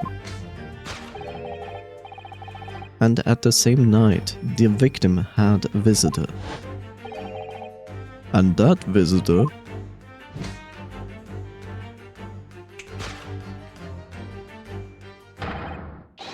was you, Mr. Sasuke Natsume Sasuke.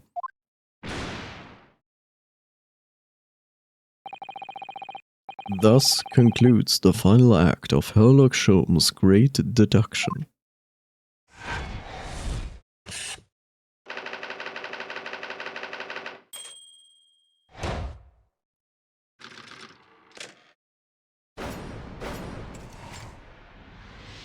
Elementary. Cemetery. Not again, not again, not again. Not again.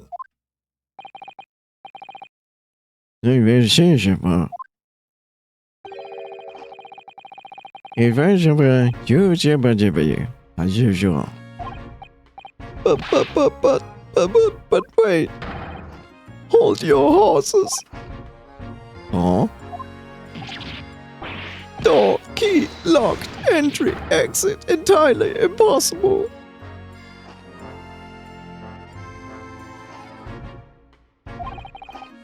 He's so flustered. He's being even stranger than normal. But what he just said is like that he couldn't enter the room. Or leave. Again? Wait, is bro reloading his food? Yeah, bro has infinite food. This guy is awesome. He's infinite fish and chips. That is here. You can't imagine. What? I agree. What?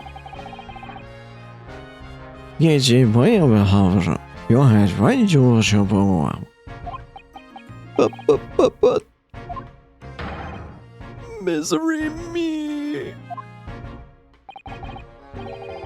I want infinite fish and chips. I'll take the infinite chips, but not the fish. The facts speak for themselves, Mr. Mustache. Oh, you horrible Herlock Sholmes. You wouldn't want infinite fish? Yes, I don't want fish. He really has found himself an arch rival now, hasn't he?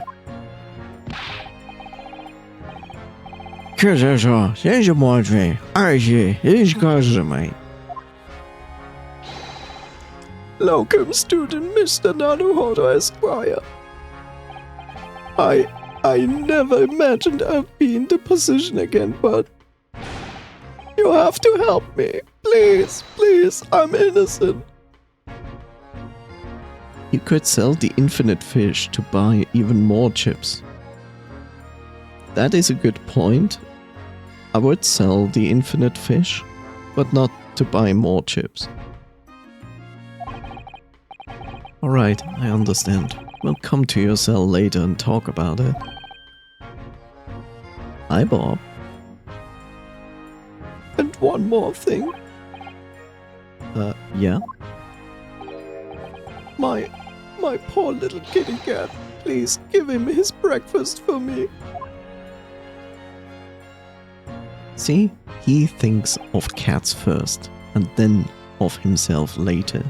Hi, Bob. 1 second, Bob. There we go. And so, his evil curse still apparently unbroken, Sasuke found himself once again the prime suspect in a case of murder.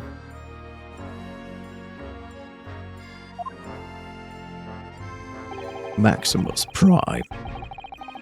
Thanks to the incriminating deduction of the great detective. My dear fellow, that honor belongs to you. Yay, we successfully brought Sasuke back into the jail. How fun. Well, at least that means Inspector Greggs is no longer here. We can examine the crime scene in a more detail now. Yes, that's right, and of course. What? Have you forgotten what the inspector mentioned before? It was the landlord, Mr. Curritup. Who discovered Mr. Shamespeare. Shamespeare. I will stop saying his name. I will call him just Pear.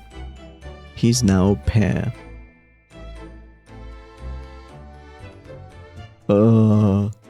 What?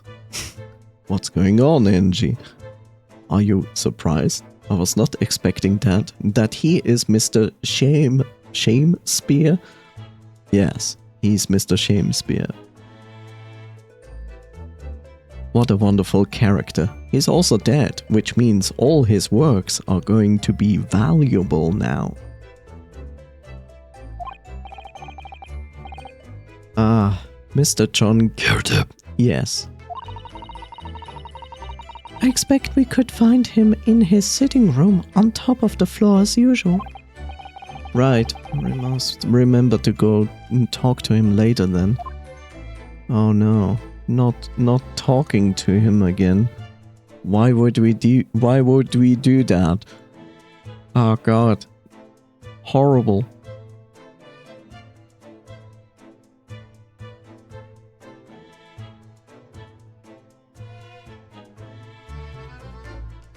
Very nice. Say ah.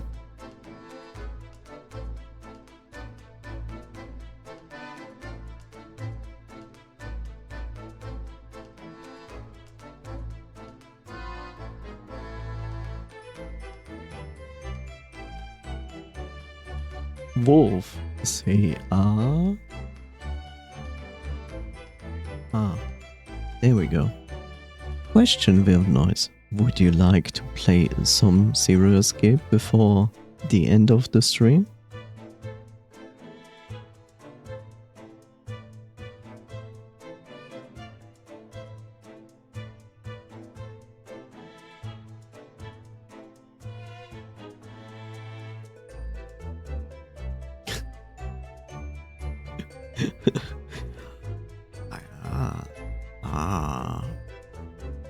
I'm already feeling tired.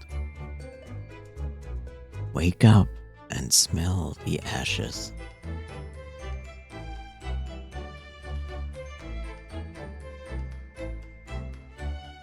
Okay.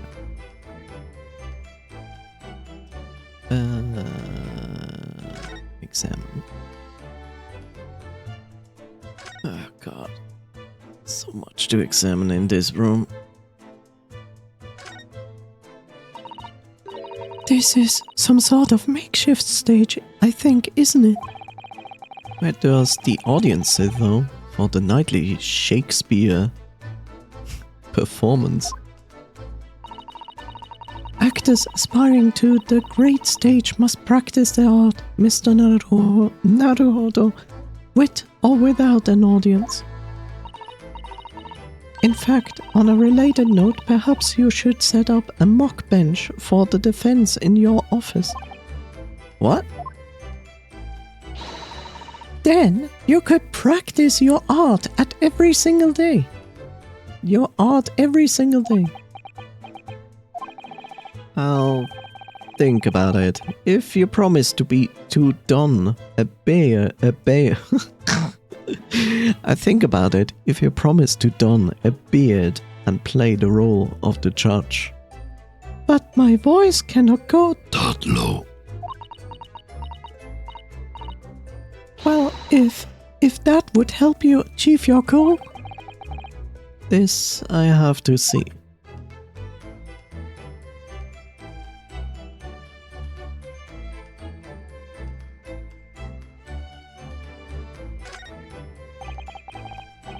This is a gas wall light, isn't it? It must be connected to a gas pipe in the wall. Gas lights? A gas stove? London really is a city of gas. Stinky. But now that I think about it, Mr. and Mrs. Garrett had an open fire on the top floor, didn't they? Gas lamps are terrible. Oil lamps are terrible. It will only cause you a headache. Oh yes, you're right. I don't recall seeing a gas stove up there. Well, I much prefer a real fire anyway. It's so much cozier. That is true. It's more cozy. So, what is this?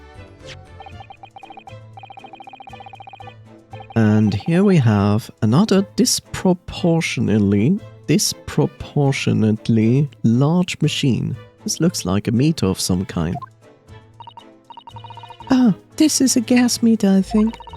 It seems that in this district, residents pay for gas as they use it with coins. You decide to continue, virtue. I don't mind. I'll keep it in mind. I see. Yes, now you've pointed it out. I can see that there's a slot just there that looks like it would take a coin. Wait a second. This is a coin machine? Like a laundry coin machine, but for gas? Wow. That sucks. I'm feeling tired. I think I want to try to get some sleep soon, though. Yeah, that's completely alright. That's why I'm asking. Not that I just change and go like, and now you must do this. Yeah, I know what you mean, very nice. I have taken mental note from it. Wow. Imagine that.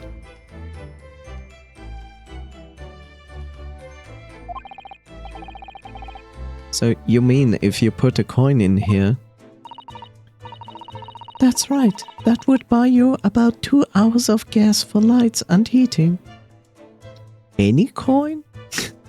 Puts in like a cent. So if you were a poor person with no money, you would have to sleep in the freezing cold? Yes. Or if you were a scatterbrain with no change because you forgot to exchange your money at the bank. Which is inherently Japanese. Like, it's crazy when you always think about like Japan, you always have this idea of a high modern country, and yet it is not. Like most places do only take actual bills, like coins and bills, and do not even accept any debit or credit card at all, especially in rural Japan. Which is crazy. Thank goodness there's no meter in our office. Okay. As we've seen from the outside, the window is completely bricked up. A vestige of the former window tax that Britons had to pay. What strange things they use to tax in Great Britain. What is next? Tea consumption? I mean, making people pay for the number of windows they had in a property is extra common. I could probably live with that. Physical money is mildly inconvenient, but easier to keep track of it. There are upsides and downsides of having actual cash on hand.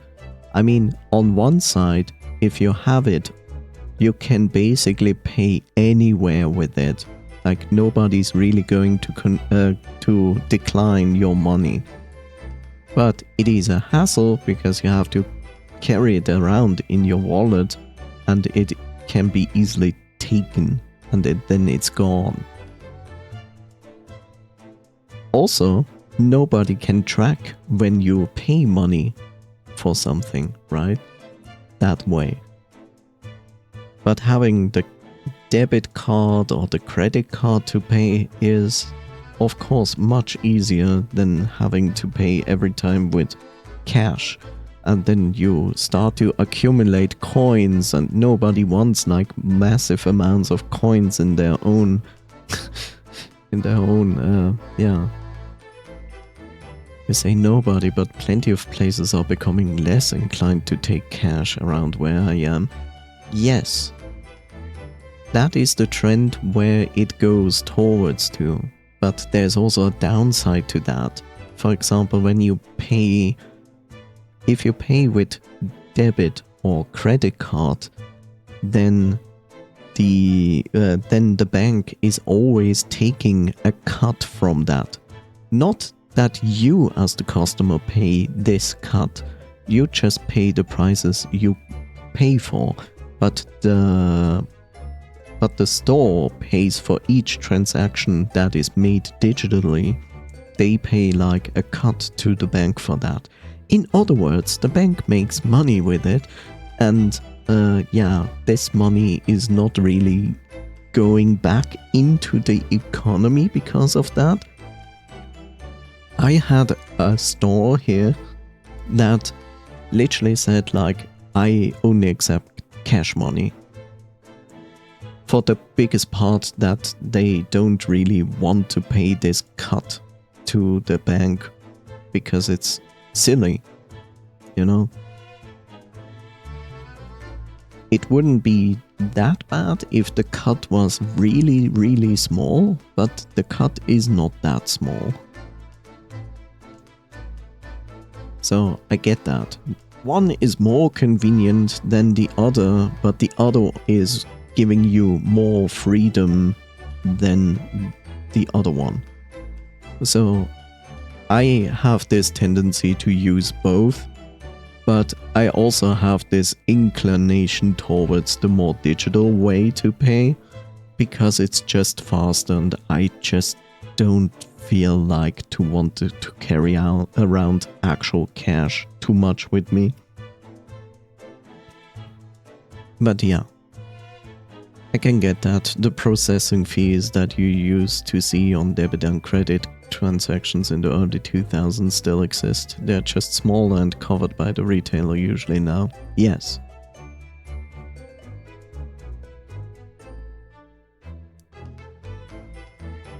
Though when it comes to like paying with a credit card in a different currency, you still get like an additional fee that you as the one who is paying has to pay for, which is annoying, I have to say, but at least it's not that huge, but still annoying. It's heartbreaking to think of the poor having to block up their windows just to avoid an unaffordable tax. Yes, and then there's the other problem, that they might die from a gas leak because they cannot open their window. Oh. What is it, Miss Susie? If you look closely, a number of the bricks are loose. Oh? Oh?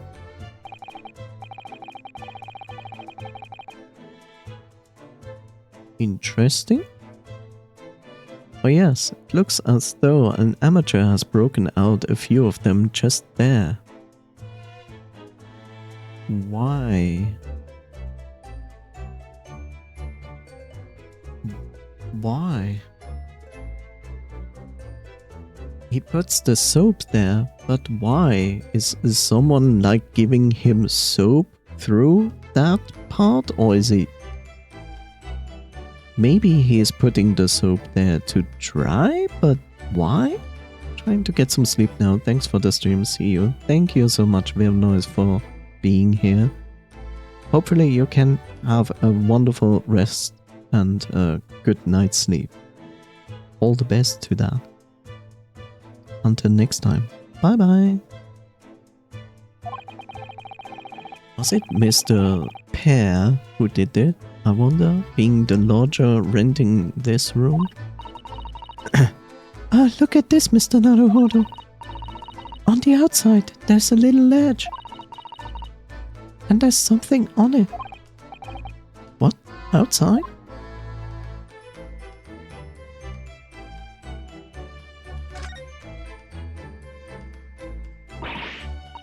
Ugh, it's so cold outside. Oh, that's what Susie says. Damn it. Ah, it's so cold outside. You can feel it through this gap. I agree. If I would open my window, it would be also cold outside. It did snow all last night. It would be cold. But more importantly, what is it on the ledge out there? What are those snow-covered lumps? It's more bars of soap. Soap? What are bars of soap doing lined up on a ledge outside the window? I have the same question. I have no idea. But the pair of them look rather charming like that. Still, that's very strange, isn't it? Bars of soap lined up outside the window. I think perhaps we should take one. There are two after all. If you take one, take both.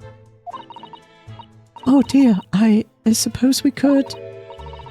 Oh, what's this? Look here at this soap.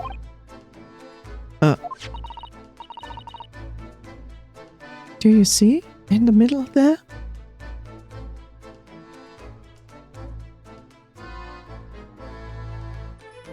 It's a coin. What? So someone smuggled bars of soap inside this room to give this person coins so they can pay for the gas? But why making it so weird? You know, there's no like control person in front of the door of this home that would be like, do you have money on you? And if yes, they take it away from you. It's like, huh? It's strange. If, of course, this is an actual coin of money. There's a patch that's a different color. It's sort of transparent, but some sort of fancy design, I suppose. Only in Great Britain. British. It looks like the Hinamaru flag of Japan, doesn't it? How wonderful! It's probably a very expensive brand. No? Expensive? Then what's it doing in this ramshackle old room? The bar of soap has been entered into the courtroom. Cheap bar of soap that was discovered outside of Pear's window. It's one of two that were found there. The heckies? Excuse it? Why?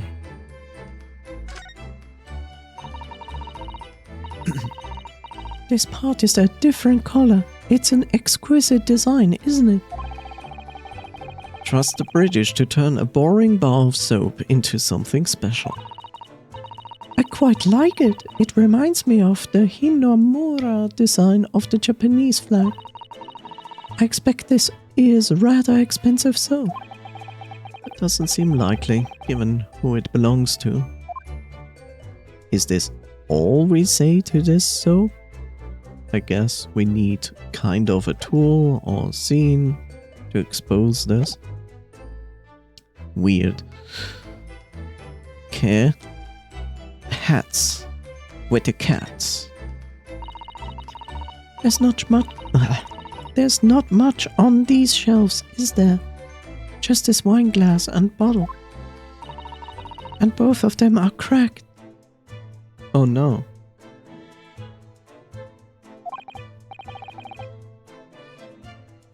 Yes, not much use, are they? It's no use. What's the matter? Oh, I was just reminded of the Reaper, that's all. Why? Oh, because of wine and glass. Yeah.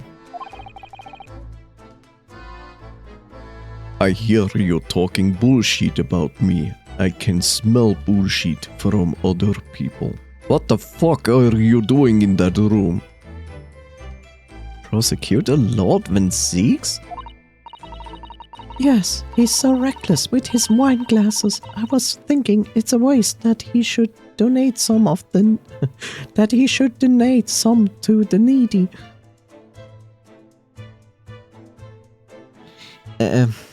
Susie. I'm hungry, please, give me something. Here, have this wine glass. It's empty, but if you're good, maybe one day someone will fill it with some wine. I'm hungry, you idiot. The needy need wine glasses. Yes, totally, absolutely, because wine glasses are like essential. You can put food into wine glasses. You know? Bat soup. Soap water. You can suggest it next time we meet.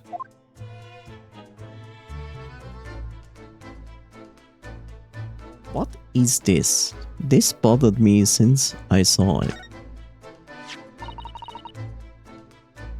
What's this? Looks like a part of an envelope, I think.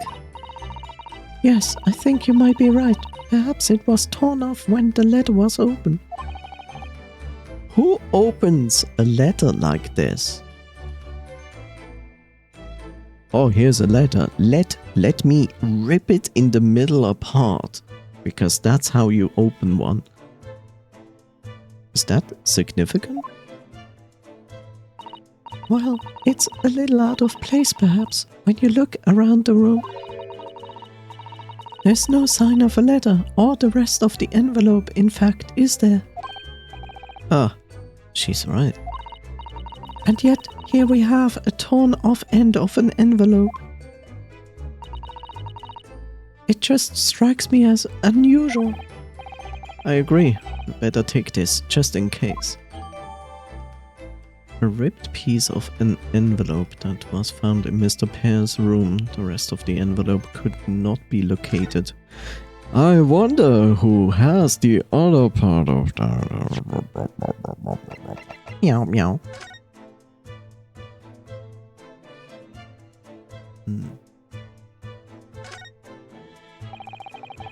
Whoever opened this envelope didn't bother with a letter opener or scissors, did they? You don't need a scissor or an open letter to open an envelope. You can use your finger. Meow meow. Yes, meow meow.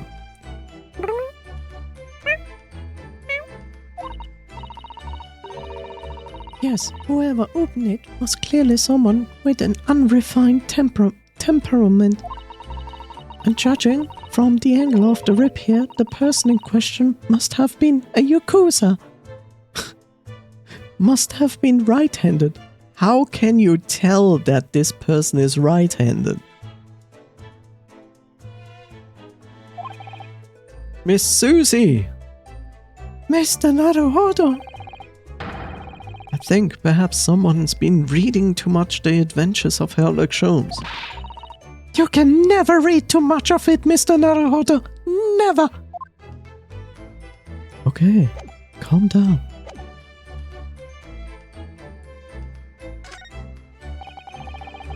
Look at these extravagant bright costumes.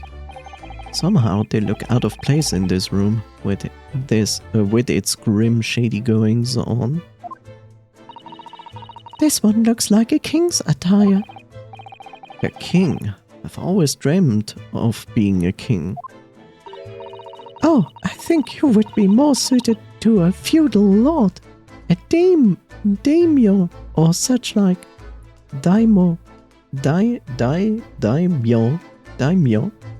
a daimyo, or such like. With a John Mage top knot? With a John Mage top knot? Every Japanese man wishes he had a John Mage. John Mage. This is John Mage. He is a carpenter. You would look wonderful with one, and you already have the sword. Can you imagine what would happen if I walked around the streets of London with a John Mage and a sword? I mean, you already walk around London with a sword, which is clearly against the law. But hey, whatever, bro. Oh, the poor man, so young to die. I knew him well. Do you suppose it was a very painful death, being poisoned as he was? I still stand by this point that he just suffocated by gas. I don't know. All we can do is hope that he will be reborn to a better life. As a big mouse. Yes, I suppose you're right. I wonder. Do you think that putting our hands together in a Japanese prayer will help a British soul? No. If you don't speak English in your Japanese prayer, it will not work. Sorry? I made sure I had a reference at the ready for just such an occasion as this, actually. This book is entitled The Beginner's Guide to Praying to Satan for the Departed. I mean, praying for the departed, the British way. You drink a pint and then yell? I don't know. I just reread it now. One moment. There's quite a spine on that book, isn't there? I'm disappointed. I wanted to hear the explanation. In all honesty. I think we have experienced the entire room. Oh god.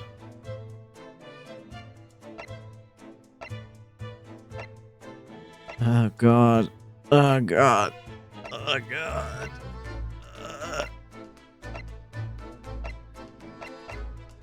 I wanna cree. I wanna cree.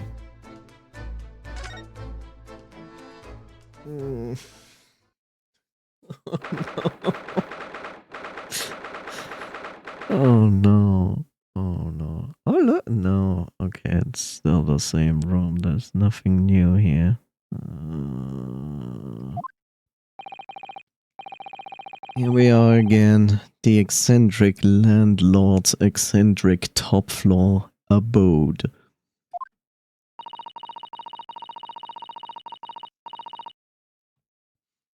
We're here because Mr. Gary Depp's the one who discovered the incident this morning. Don't forget. Ah, you chaps, eh? It's time for the American British person. Yes, good morning, sir. Thank you for your cooperation in court yesterday. It was quite a trial. As much for Mr. Gary Depp as anyone, really. Came straight back here after all the business at the Bailey yesterday.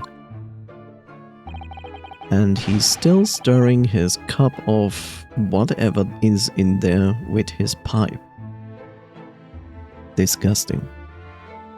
Didn't expect to wake up to more bally nonsense this morning. I wonder if you wouldn't mind telling us what exactly happened, Mr. Gary Dead. Yes, I suppose you would like to know all about the dead loss of an actor chap in the ground floor room. Those were exactly Inspector Greg's words, weren't they? Oh, he's actually standing up. Oh my god. Would you like to converse or would you like to examine? I actually don't want to examine this room. But I was curious to see if this was fixed, but apparently not.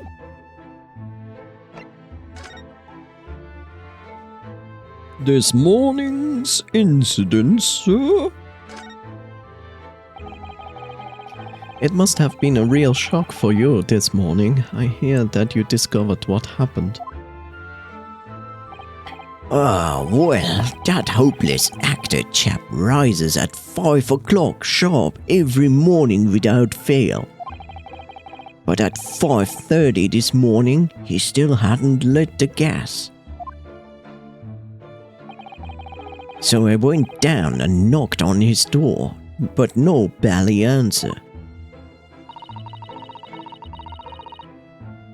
What does he do? He gets up at 5 and starts doing theater in his room? I would fucking destroy that man. And that's when you broke into his room by kicking down the door?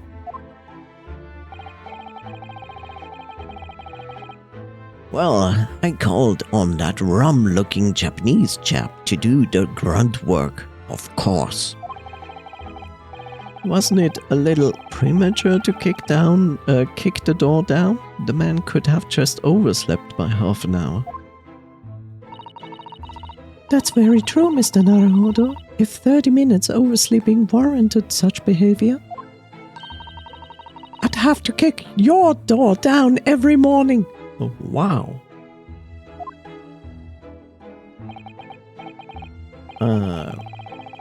Well, you know better to be safe than sorry and all that. Okay, he's lying. It's just me, or is he avoiding our gaze now, or all of a sudden? Except that it was a sorry situation indeed that you found on the other far side of the door. Mr. Pear, I'm sorry. The victim's name is Mr. Pear, I believe. Is that right? Yes, William Pear took the ground floor room 3 months ago now. And how would you describe him? In a word, destitute. What does destitute even mean? Eccentric?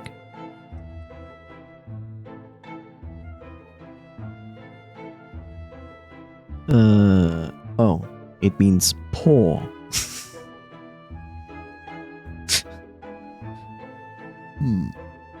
Wow, I learned a new word. Now I can use it to insult people because they don't understand me. Perfect.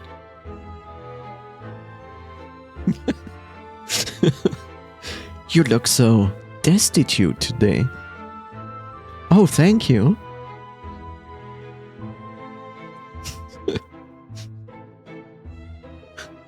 Such glamorous destitute. The glow of destitute.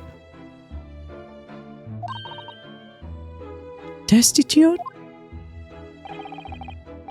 Well, let's face it, the only redeeming feature on of that room is the cheap rent. Anyone wanting to live in a place like that is either broke or hasn't barely screw loose. So hard to choose which category Sasuke would fall into. Mr. Naruhodo, that's a little rude. He was doing research as well. Research? Into what?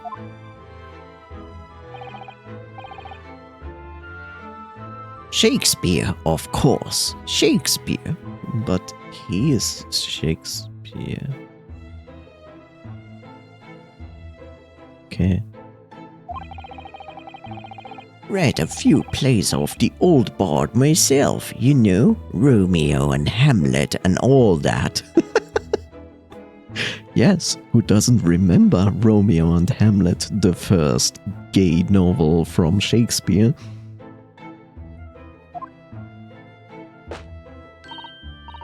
Yes, William Shakespeare is England's most highly regarded classical playwright and author. And to this day, we cannot prove that this person was real or just not real. He's known as Sao in Japanese, as you know, and many of his works have already been translated. It seems incredible that Shakespeare was shortened to Sao, though someone was too heavy-handed there. There were a lot of costumes in that victim's room, actually, weren't there? Of course, Mr. Sasuke is a scholar of the English literature as well. English. I imagine he and Mr. Pear would have had much in common.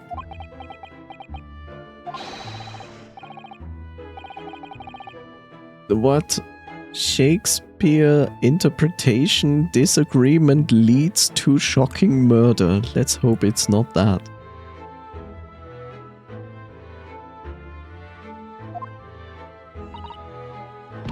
Mr. Naruhodo, really, how rude. I know Rude. I knew him well.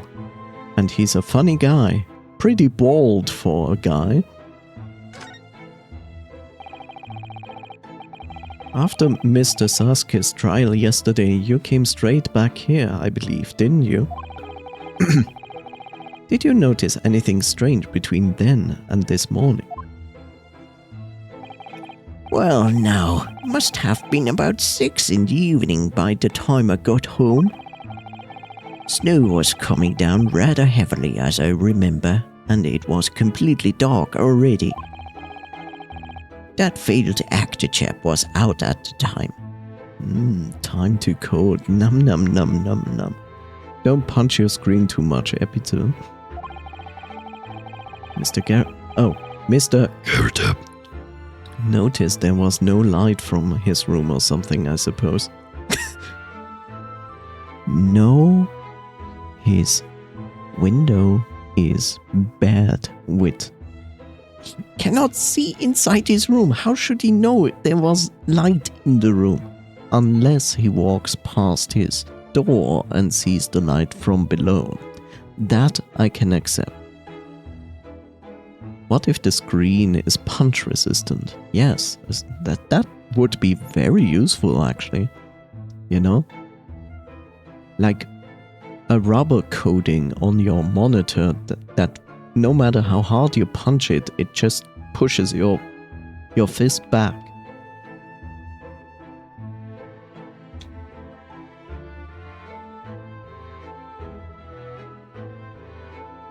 That would be interesting. Couldn't summon the energy for anything much, so it just sat in front of the fire up here. It was after 8. After 8, the delicious chocolate that you should try. Which you might not like because it's a mixture of mint and chocolate. And some people hate that combination.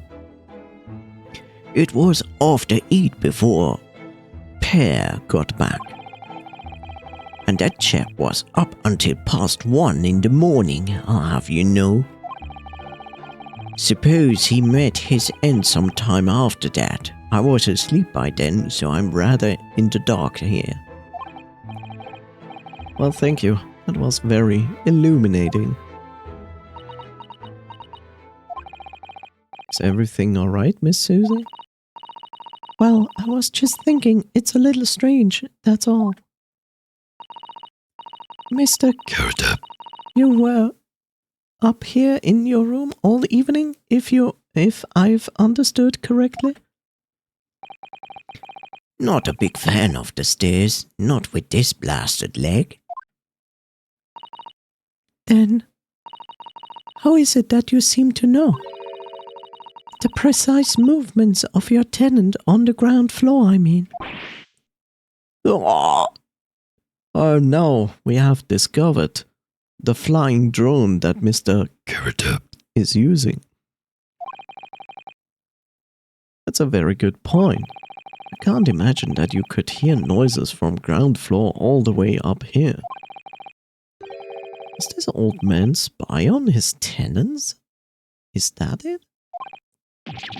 I say, I know that you're what you're thinking, and it's a bally outrage. I'm an ex-military, don't you know?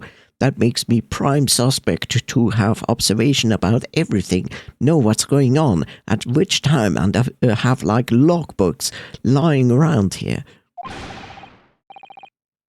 I don't go around spying on my tenants. Why would I? Then how did you know, Mr. Carrot. It was the gas woman. The gas tells me everything. The gas tells me everything. And now we are going to look into your future. Let me mix these 5 different gases on the table. Oh yes, I see not such happy incidents coming into your future as you... Oh, I was right. You are dead. Good. Take the corpse, take the organs, bring the next one in. The gas? Speaking gas? It's the rattling of the pipes that tell you that someone is using it. My God, where did you live the last 500 years, Rudo? What on earth do you mean, sir? How can the gas tell you anything, let alone everything? Well, as you're probably aware, the gas is supplied to the building by pipes. Yes, I'd more or less worked that out. Every room in the building is connected by a single pipe to the gas main outside. And the gas company supplies gas to properties via the main. Yes, I understand that too. Let me see if I can explain. Let's say it was to light the gas lamps up here. What do you suppose would happen? Well, obviously the room would get brighter. Exactly, but at the same time, the lights in all the other rooms of the house would dim for a moment. What? They dim? Why? Because a change in pressure. Perhaps it's because when you light a gas lamp, it briefly uses more gas than usual. Yeah, basically the same thing. And that reduces the amount of gas in the pipeline for the other lamps that are connected to it. That might explain why the other lamps dim momentarily, mightn't it? Yes, of course, because everything's connected to a single supply pipe. Is that supposed to happen though? It sounds rather undesirable.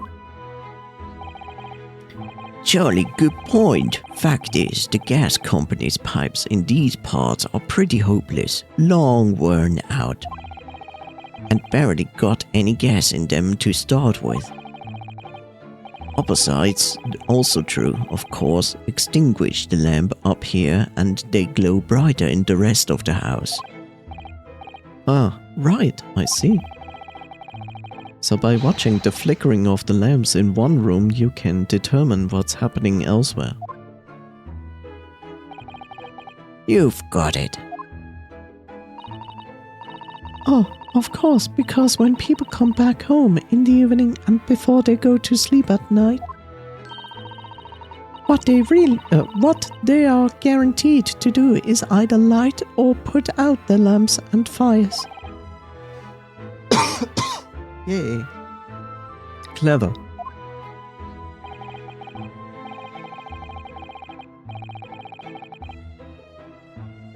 In point of fact, the room on the ground floor and the one above it uses slightly different amounts of gas.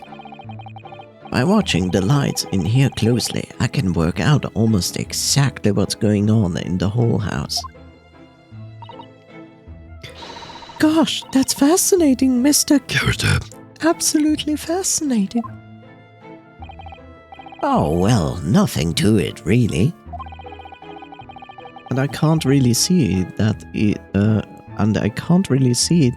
it's going to help us with the case either. Oh, it will. It will. What I would like to know is why Mr. Character is so interested in what his tenants are up to in the first place. I feel like there's more to it than idle curiosity.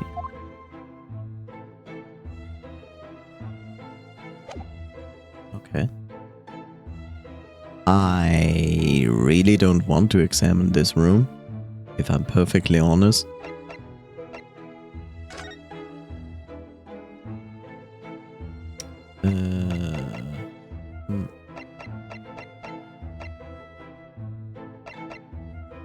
Sure.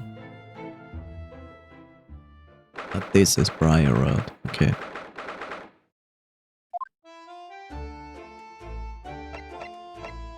Are we really going to do this?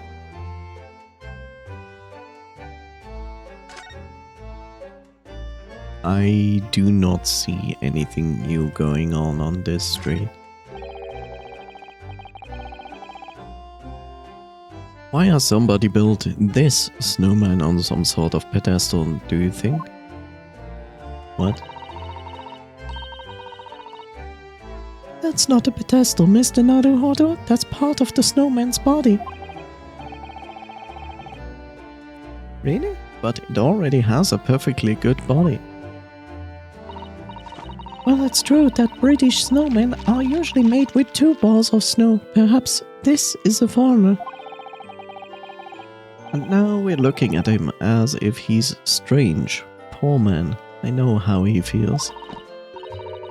If anything, it's Japanese and British 2-ball snowmen that are the strange ones, isn't it? After all, real people do have 3 sections: head, torso and legs. Do you ever think that perhaps you think about things too much? Agreed. I don't think we are actually going to find anything useful here.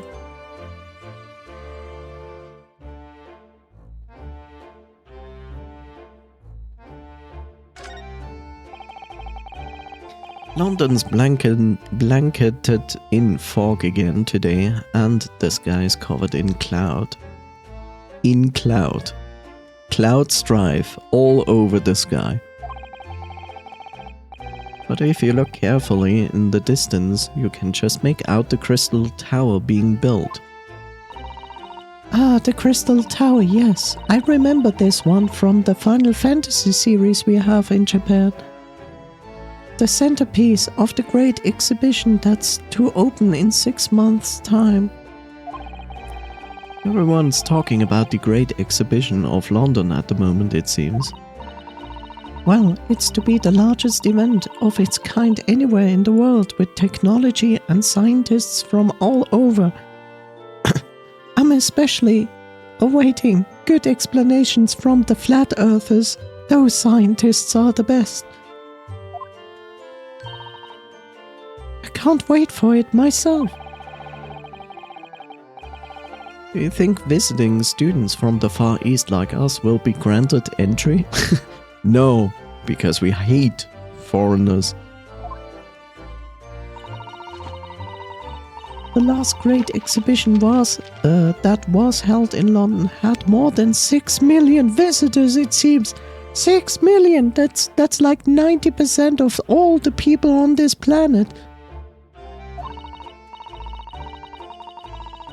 And this time the British are determined to make it an even bigger success to outdo the Paris exposition with 6,000,001 visitor. I see. That's an incredible number of people. Yes, and a very good hotpot for COVID-20. And with so many people expected to attend, we should easily be able to slip in unnoticed. There's always the honest approach of buying tickets at the main entrance, Mr. Naruhodo. But I wanna sneak in. I don't wanna pay. Ew, pay. Disgusting.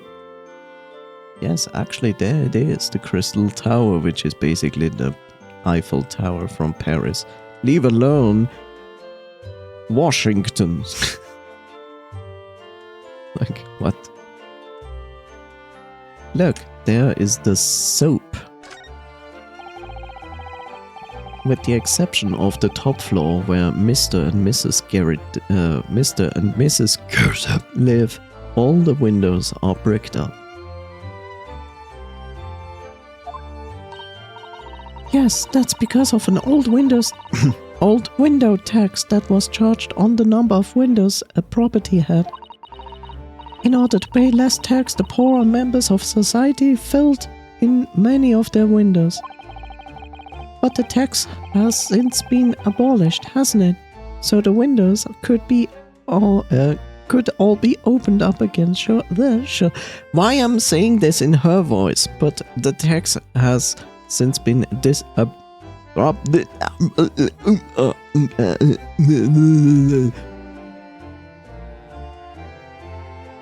But the tax has since been abolished, hasn't it? So the windows could all be opened up again, surely. Unfortunately, it would appear that the residents of this district can't afford to pay to have the work done.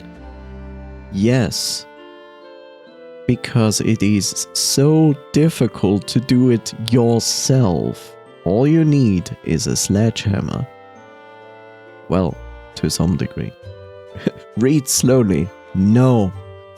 I refuse.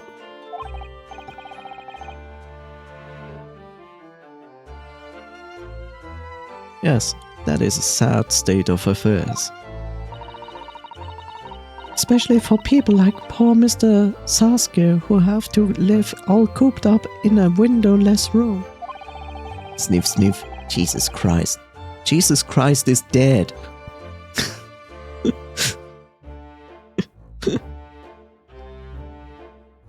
I will read at my speed as you would. Wah, wah, wah, wah. Me. Wah, wah, wah, wah, wah.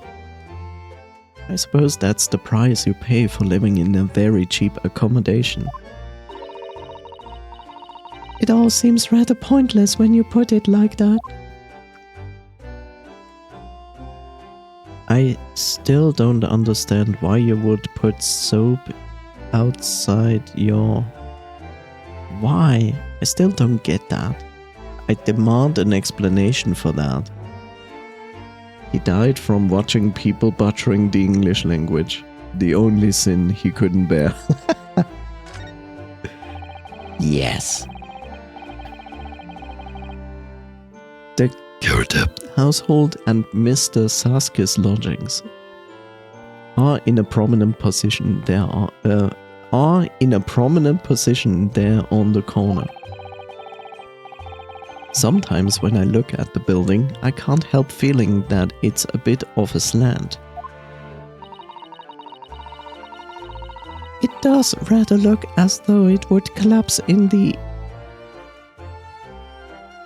It does rather look as though it would collapse in even the smallest earthquake, doesn't it? Well, joke's on you, Susie. There are no earthquakes in England. And isn't it supposed to be haunted as well? think we might have a hunch as to why Sasuke has such a hunched back. Smile, haha, hee hee. Funny. Speak of Sasuke.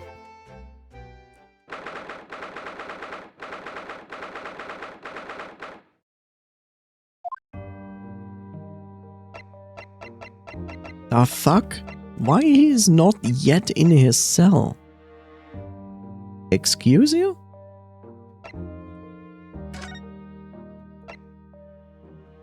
What I'm supposed to do?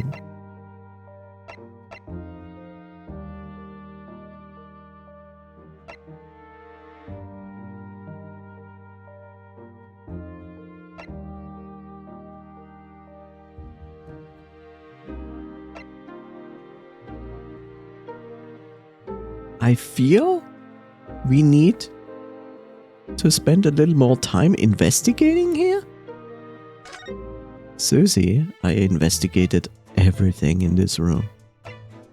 What are you talking about?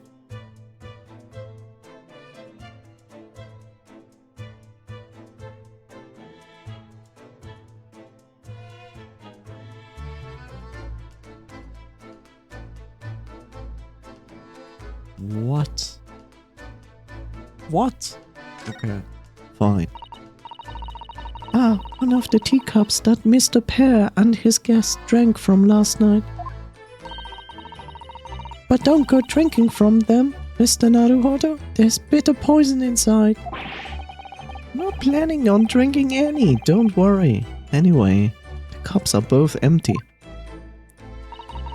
That's true. So, one was Mr. Pear's, and the other must be the cup that Mr. Sasuke was drinking from.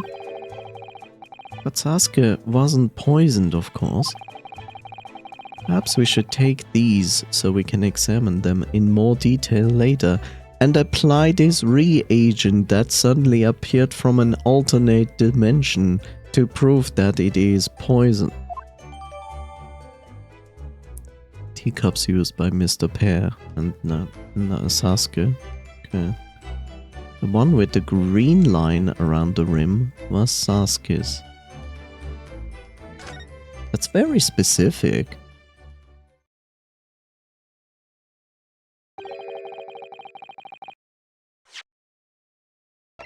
That is extremely specific. This is this is the teacup from which Mr. Sasuke was drinking. Yes, unlike the other one, the inside of the cup is completely clean. I suppose he must have drunk the contents before the tea had a chance to leave a mark. I was gulp it down too. Sorry, Mr. Naruhodo. Well, if you just sip it little by little, it goes cold. Clearly, I shall have to instruct you in the proper way to take tea. You know what's the most annoying part when you order tea in a restaurant? They give you a cup of hot water at 100 degrees and your tea. There's nothing that speaks against that because most teas need 100 degrees to soak in. But the problem comes afterwards. Your tea will still be like 70 to 80 degrees hot and you cannot drink it. Which is stupid. Okay, that updated it. Teacups, yes, there's no tea ring on the inside of Sasuke's cup. No, it's not 100 or there wouldn't be any water left. It is 100.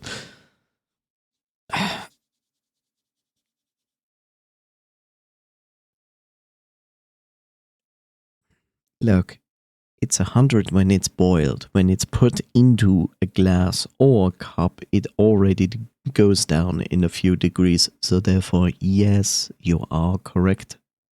Coffee, it's not exactly 100 when it is in the cup. Are we gonna talk about Ice 9 again? I could tell you about Ice 9 if you want to. I like the topic of Ice 9. It's almost as good as Flat Earth. But not exactly as good. No thanks. Oh, come on. I could tell you about Ice 10.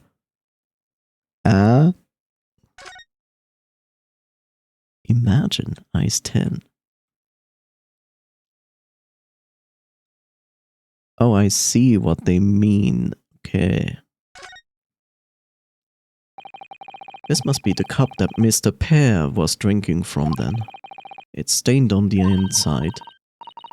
Tea does that, I'm afraid. Even green tea.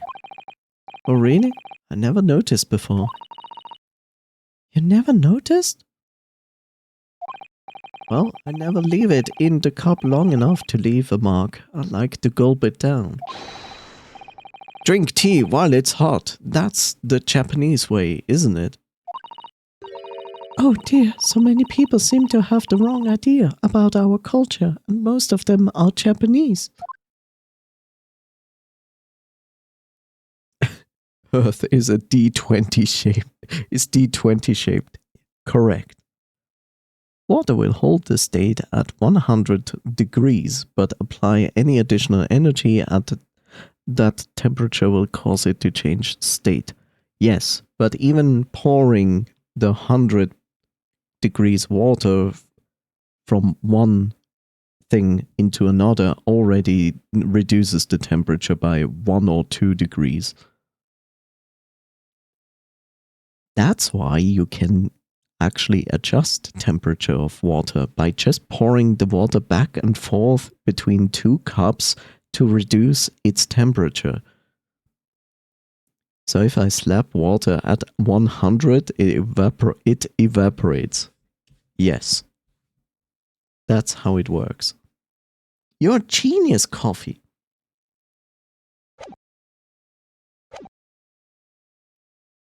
Looks like you're having a good snoop around, eh? Oh no. Oh no. It's the reporter. It's the reporter. Okay. Okay, it's not the reporter. Whew. Wait, the reporter is in Japan. He cannot be in England. See, my note said it wouldn't work. Yes. Actually, my note says that it is true. Just like how Superman cooked a chicken with a single slap. That's amazing. Slapping a chicken and instantly get chicken. Cook chicken. Sauce. I make it the fuck up. Yes. The best sauce. I can always trust that. Inspector Greg's, but back so soon? Feel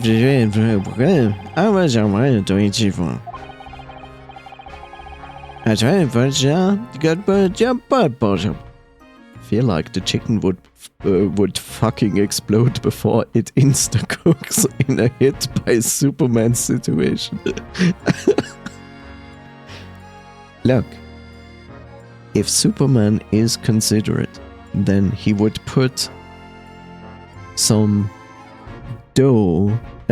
If Superman was considerate, he actually put his hand first into some water, then into some flour, and then he slaps the chicken.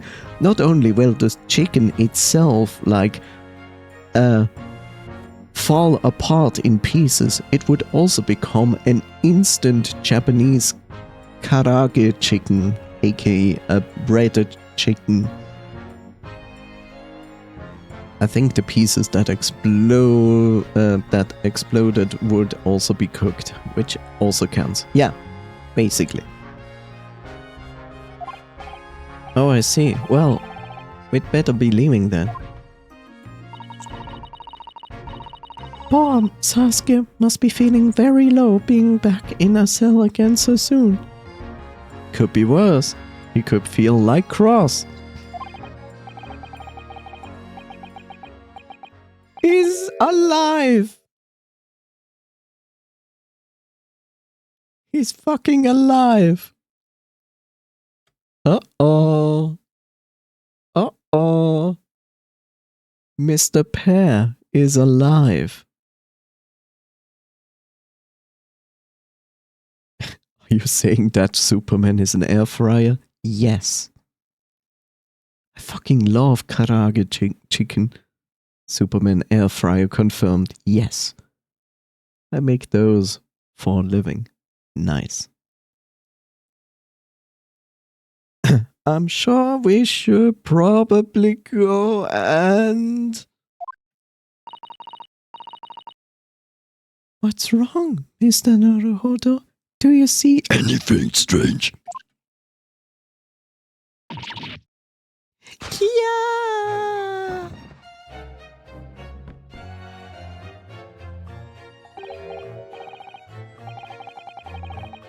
And I need a new voice. Oh god, I wanna cry.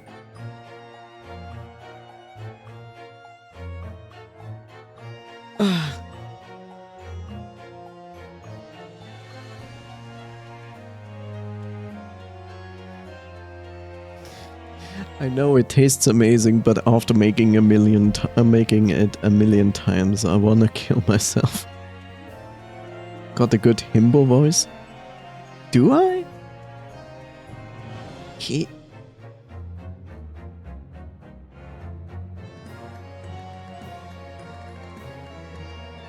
It's hard to tell what is a good himbo voice. I mean, I've seen himbos with just normal voices. It's your natural voice, Mr. Streamer. Ever watched Shrek in English? Yes. Do I remember it? No.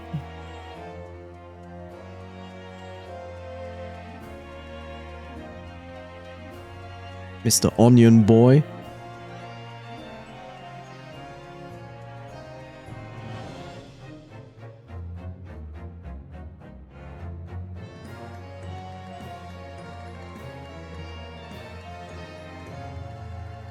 What if I go with like, out, out, breathe candle? You remember the fuck word? Fuckwa? You mean the shorty? Can you do an impression real quick and say, get out of my swamp? That is not fair. I have to have a reference.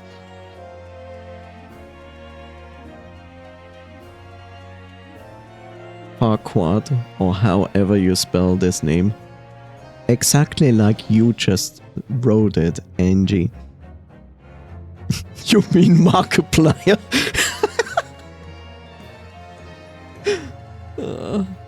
Greg, get out of my swamp. Minimark. Okay, here I have found video. Now let me listen to video. 1 second.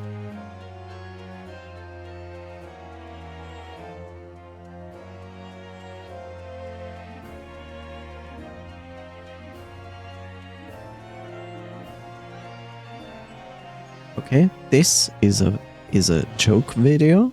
I don't need a joke video. I just need the normal one.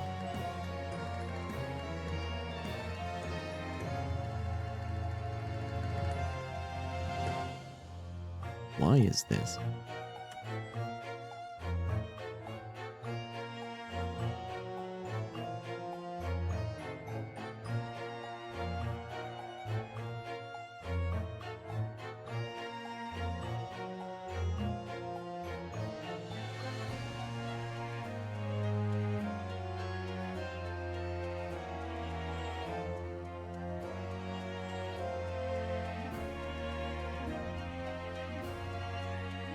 Oh, by the way, do you want...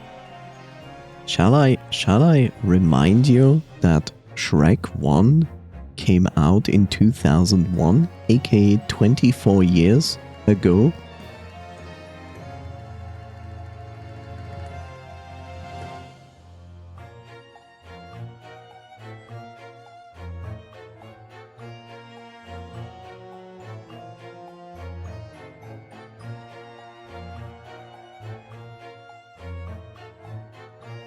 They brought off the table.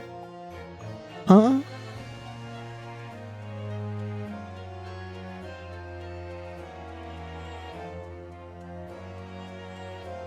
I'm a terrifying. Oh, is this real? Did Shrek have like a Scottish accent in English?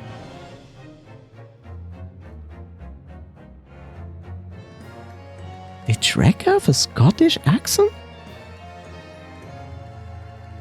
Crazy. Then it could be that I actually watched Shrek 1 and 2 only in German. Because I don't remember that.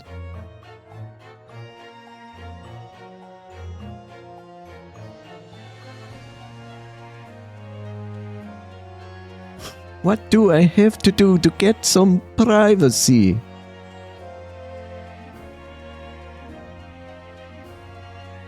I'm a terrifying ogre. I'm a terrifying ogre. Get out of here. Get out of my swamp.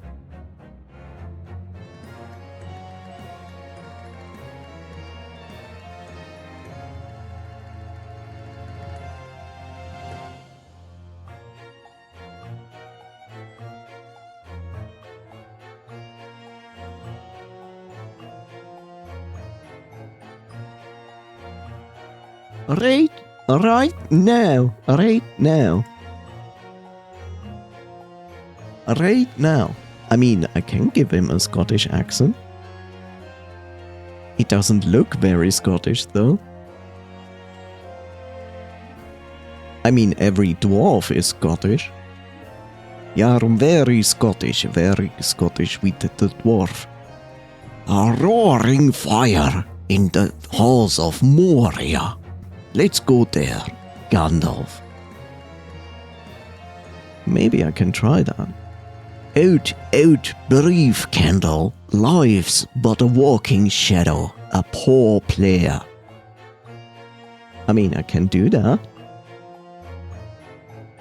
It's gonna be horrible because this oath is going to be the entire time in the case court, which is frightening to think about.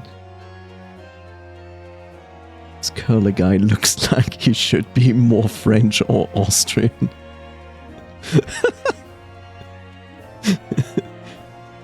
But we already had a French Japanese. Austrian? Oh god.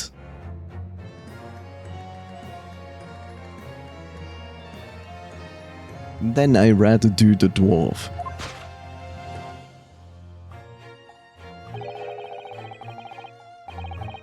He looks like Habsburg. That's threats and threats his hour upon the stage, and then he's heard no more. Now, how send it the next port?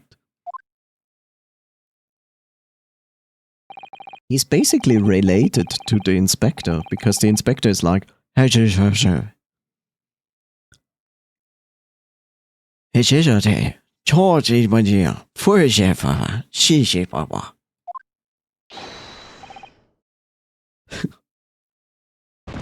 was, and he's dead. Okay, cool. What? Walking Dead!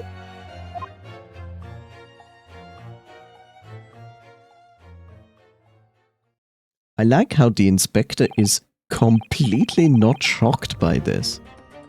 Hey, there's you!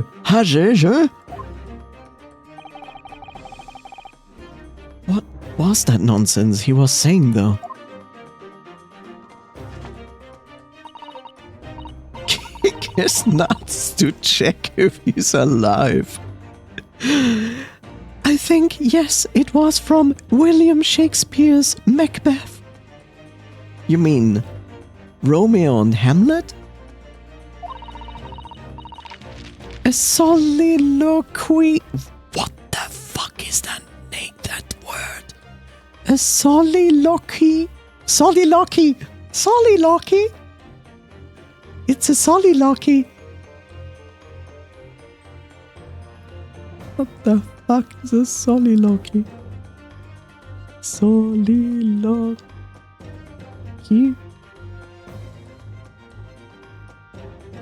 Soliloquy. I will sleep now. Bye. Then I wish you a wonderful night's sleep.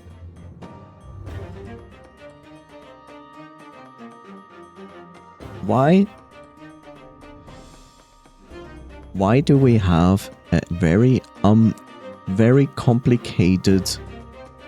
Why do we have a very complicated English word to describe something we have an easy word for, which is a monologue?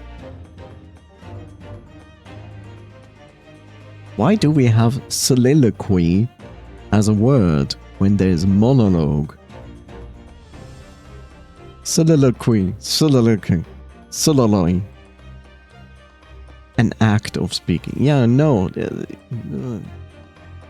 It's when you speak with yourself, or it's a monologue. It's both the same thing.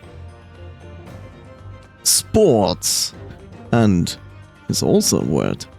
No, I will never accept that last word. Gerd is on the hand a word that existed before. Soliloquy, the short and mean to be addressed to nobody. Soliloquy. Soliloquy. I will call it now soliloquy. Monologue is long and often addressed to a target. Target acquired. Yeah, I can accept that. I still will not accept the word itself. Just call it salami. Okay, I will call it salami. That makes perfect sense. A salami from Act 5, Scene 5. Shakespeare. Like salami. I think most people like salami. So it was. Oh, so it was that the victim, Mr. William Shakespeare... Oh, I'm sorry. That the victim, Mr. William Pear, came back to life. If the man had indeed been poisoned, it transpired that it hadn't killed him. He was taken by emergency carriage to a nearby hospital for treatment. And Inspector Greggs evicted us from the scene of the crime, whatever that now was.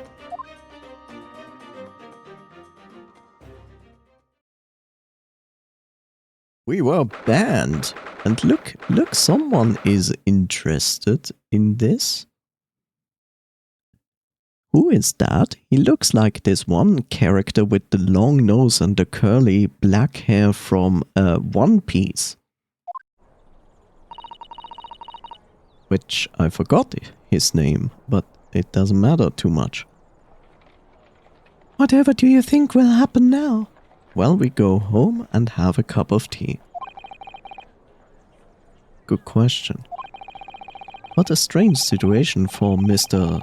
Sasuke, arrested for murder, but then the victim comes back to life. I think perhaps the victim was never dead in the first place. You think?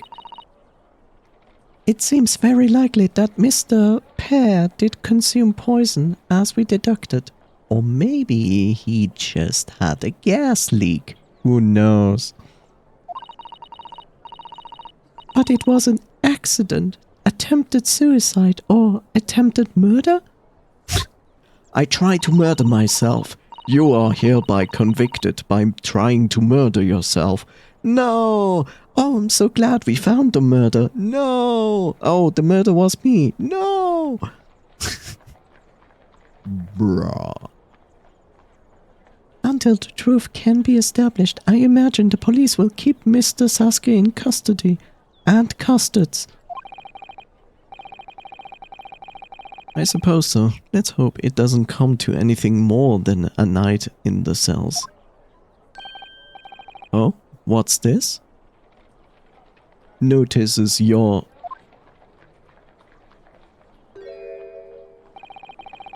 Holy shit, look at this guy's freaking jaw. Look at this, he could be a hammer. I mean, what the heck? He could literally be a carpenter and just using his jaw. What's that man doing over there? He looks like he's trying to see into Sasuke's lodgings. My brain auto-completed that sentence. Good, then I did my job.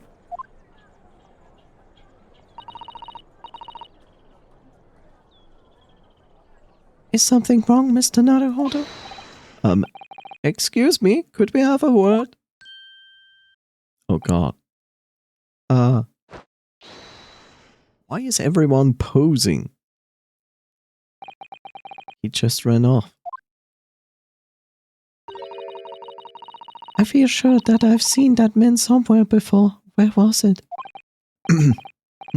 I do too, but I don't remember. I don't remember this guy. Well, we've done as much, investigating as we can, I think. Perhaps we ought to go to the prison and speak with Mr. Sasuke again. Or we just don't. At this point, actually there shouldn't be a court case. Actually, there shouldn't be a court case at all. A good idea. Let's drink some tea. I put some poison in your cup. Cool.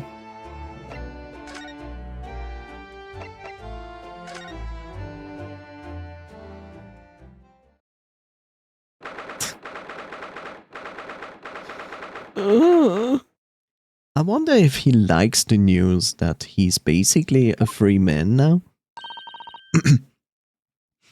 Look, Mr. Mr. Namaru. Look, Mr. Naruhodo. Mr. Sasuke, have the police finished questioning you now? Welcome, student Mr. Naruhodo Esquire. Oh, yes? What is he? Tell me. Is he a ghost? Is he here to haunt me? Let me guess, you're talking about Mr. Sholmes? He actually calls himself a great detective, Mr. Sasuke, not a ghost. But his diabolical deductions, they are not of this world. They've left me. Ah, cursed. I'm cursed, I tell you. Well, that sort of hurts. Credit where credit is due, Mr. Naruhodo. You were heavily involved in the deduction too. Yes, moving on, we have some wonderful news. Oh! The victim that we all thought was dead has come back to life again.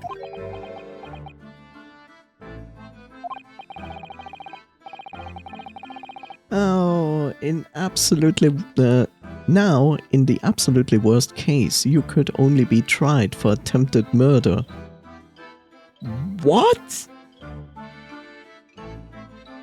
Why?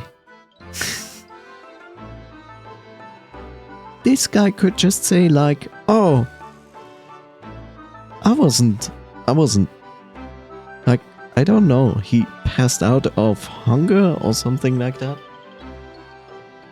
I mean, yes, but no, but yes, I mean, we can go to court, we can take some evidence and break it in front of the British court and say like, this is how we do it back in Japan and it counts. That's great, isn't it, Mr. Sasuke? It's terrible. Oh, Oh! I'm stuck in this cell, suffering for some silly wrong end of the stick. You did it, didn't you? Confess, you're a killer. Why the mustache? Constant questions. Sorry to hear that. Ah, the selfish shyster. Make up your mind. Are you dead or alive? Which is a series. If you were going to come back to life, why bother dying? Wickedly wishy-washy William. Well, it seems like that Mr. Pear was never actually dead in the first place. Ah, yes, that makes sense. And I'm pleased that he's alive, of course. Our lively debate last night was much fun, and sad to think it was our last. He's not very good at lying. Oh! Oops. Mr. Sasuke, does this mean that you did see the victim last night? You met with Mr. Pear, didn't you? I'm not saying another word. I demand to have a lawyer present. Who do you think I am? Please, Mr. Sasuke, we need to hear your side of the story. Why am cursed like this?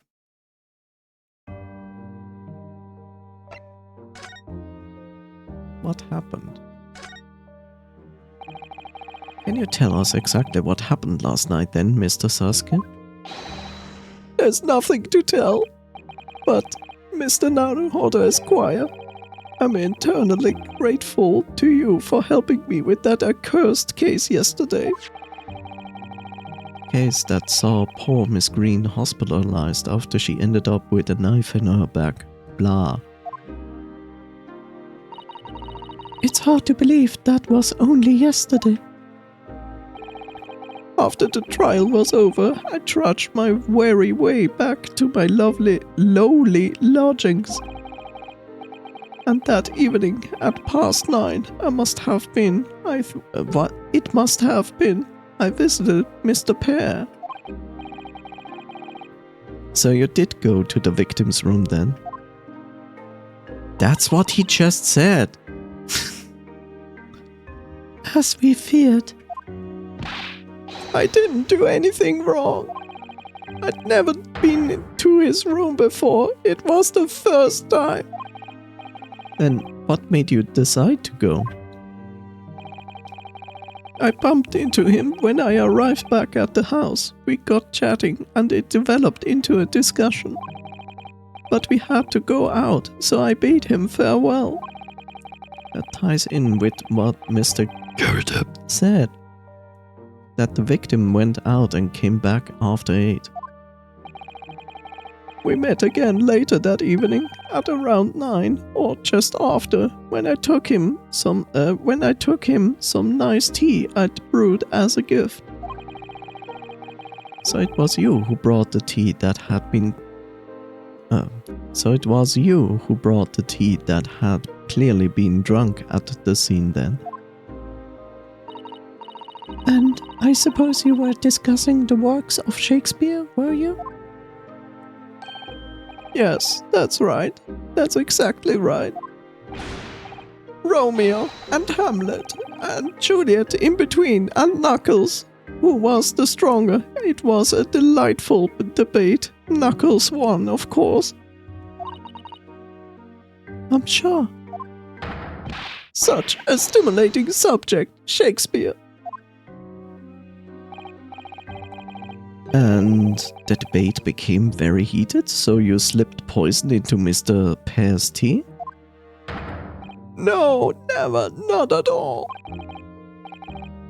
Team Juliet won, that was me, and when I left his room, the flamboyant fellow was fighting fit, I swear it. categorically. Words. Cursed existence. Mr. Sasuke, you often say the same thing about yourself, I've noticed. That you have a cursed existence. I'm sure I've mentioned this to you before, but I've been here in the Great British Empire for a year now, and in that time I've learned that it's no place for me. It can be very trying to live in a foreign land and adapt to the ways of another culture. There are foreigners everywhere I look, and they all stare at me. They all laugh. That's the impression I get whenever I go out. It makes me scared to leave my room. Which is why I've become a recluse. But even in my room, I find no respite from my fears. I've moved more times than I can remember, and then 1 week ago, I moved into Briar Road. But why? I mean, why did you choose that place? It doesn't seem very comfortable. Because the rent is cheap. I have so little money, it spoke to me. The rent? Obviously, there's a reason why it's cheap. Because the room is cursed.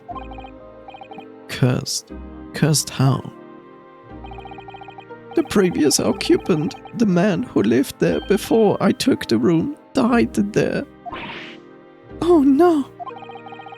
And now, a strange tall woman with long black hair is always coming to visit me when I try to fall asleep. I mean, he was only a young man, but one morning he was found dead and no one could explain why. Surely no one would want to live in a room with a history like that. There are enough apartments where people died in for whatever reason, even natural causes, and it's still getting rented out, and you will never actually know. I didn't. When the letting agent recommended that place, I wavered. Hey, there's my bot! Now the stream is complete. But I want books, and books cost money. A horrible history is a small price to pay. When I realized it would mean I could buy more books, I signed the lease like lightning. Brave or blinkered? But after I moved in, I soon came to realize what I had done. I realized how horrible that room's history really was. Gosh, was it really so awful? Horrible history. How did the room's horrible history affect you, Mr. Sasuke? What happened? At first, it was just a feeling. The feeling of beady eyes boring into my back, watching me. Do you think that might just have been your mind playing tricks on you? No. My mind doesn't know any tricks. It was someone else. It's been one long nightmare ever since I was given keys to the place. Oh, you know, maybe Mr.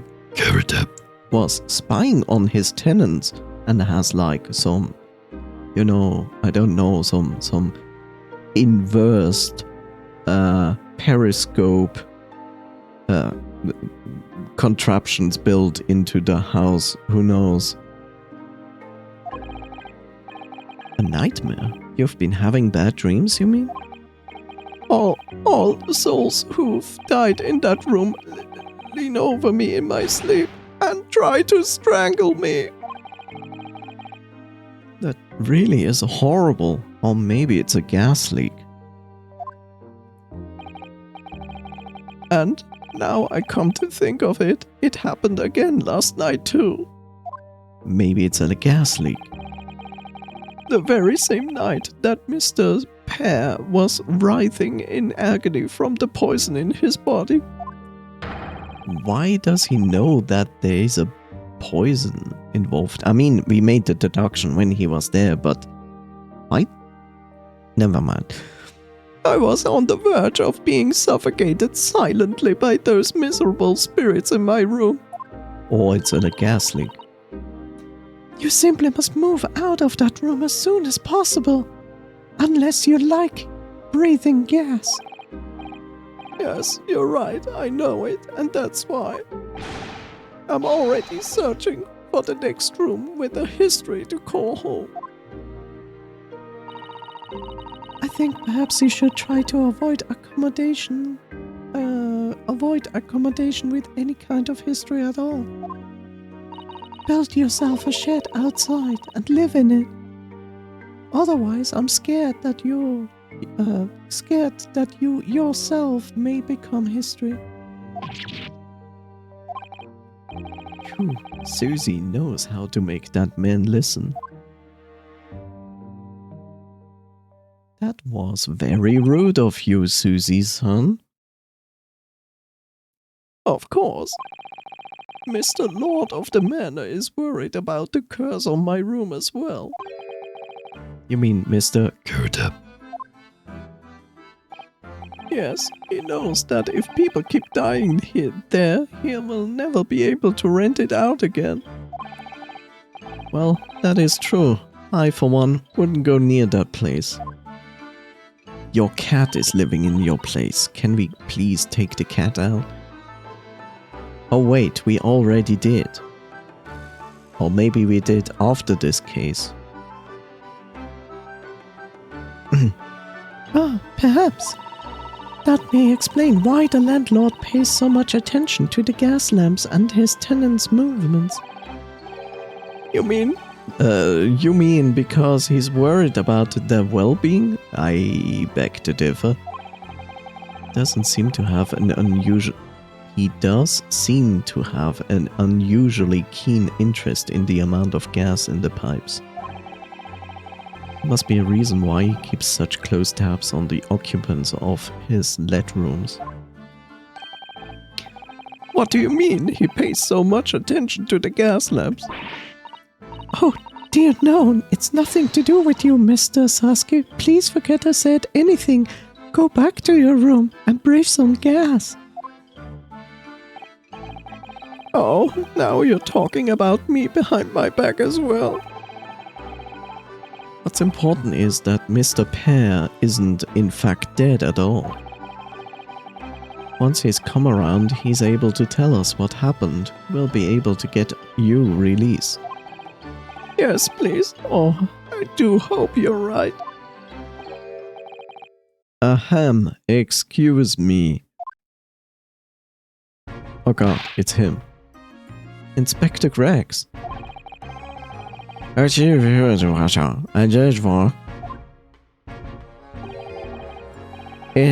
you, Ajobo. Oh, Oh, Where is it? always, every time the bad news comes first. When hope is all you have, hold on to it. That's my guiding principle. Where did you wait? Did you really? Oh, Did you eat a bit dead one?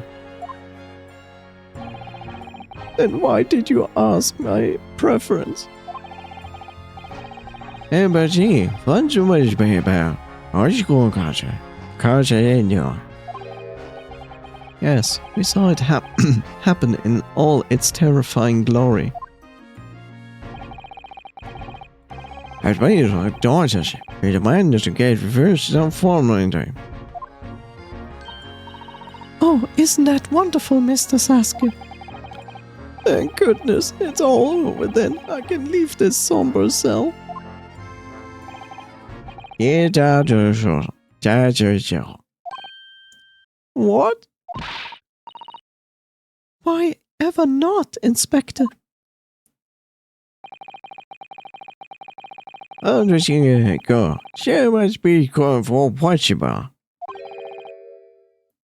Implicated someone. Oh dear. You don't mean...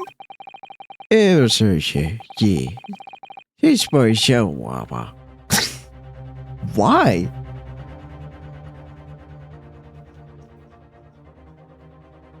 In other words, this guy passed out because of a gas leak. But he's now blaming him because he thinks the same thing that we deducted, that he poisoned him because they had a debate about Shakespeare. I mean, it's not weird that he thinks that? And you cannot really prove that he passed out from a gas leak at that specific time? But still, who is going to get blamed for this? Also, it still doesn't explain the strange soap, right? Yeah!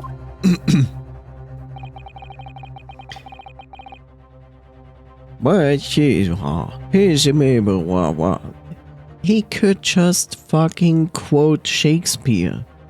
This is like a Shakespeare quote. Hey, do we, Jimmy? Ha, Shishi. No.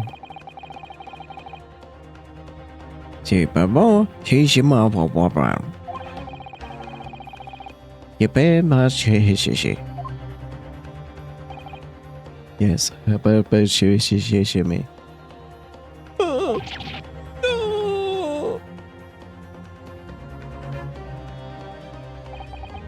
And so, once again, Sasuke found himself having to take the dock in the Old Bailey.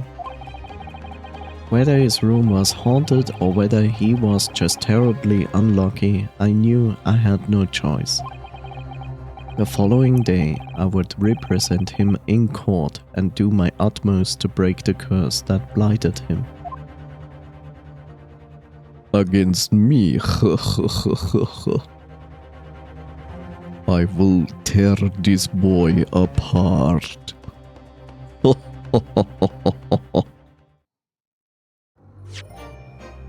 Just like I tear apart my femboys.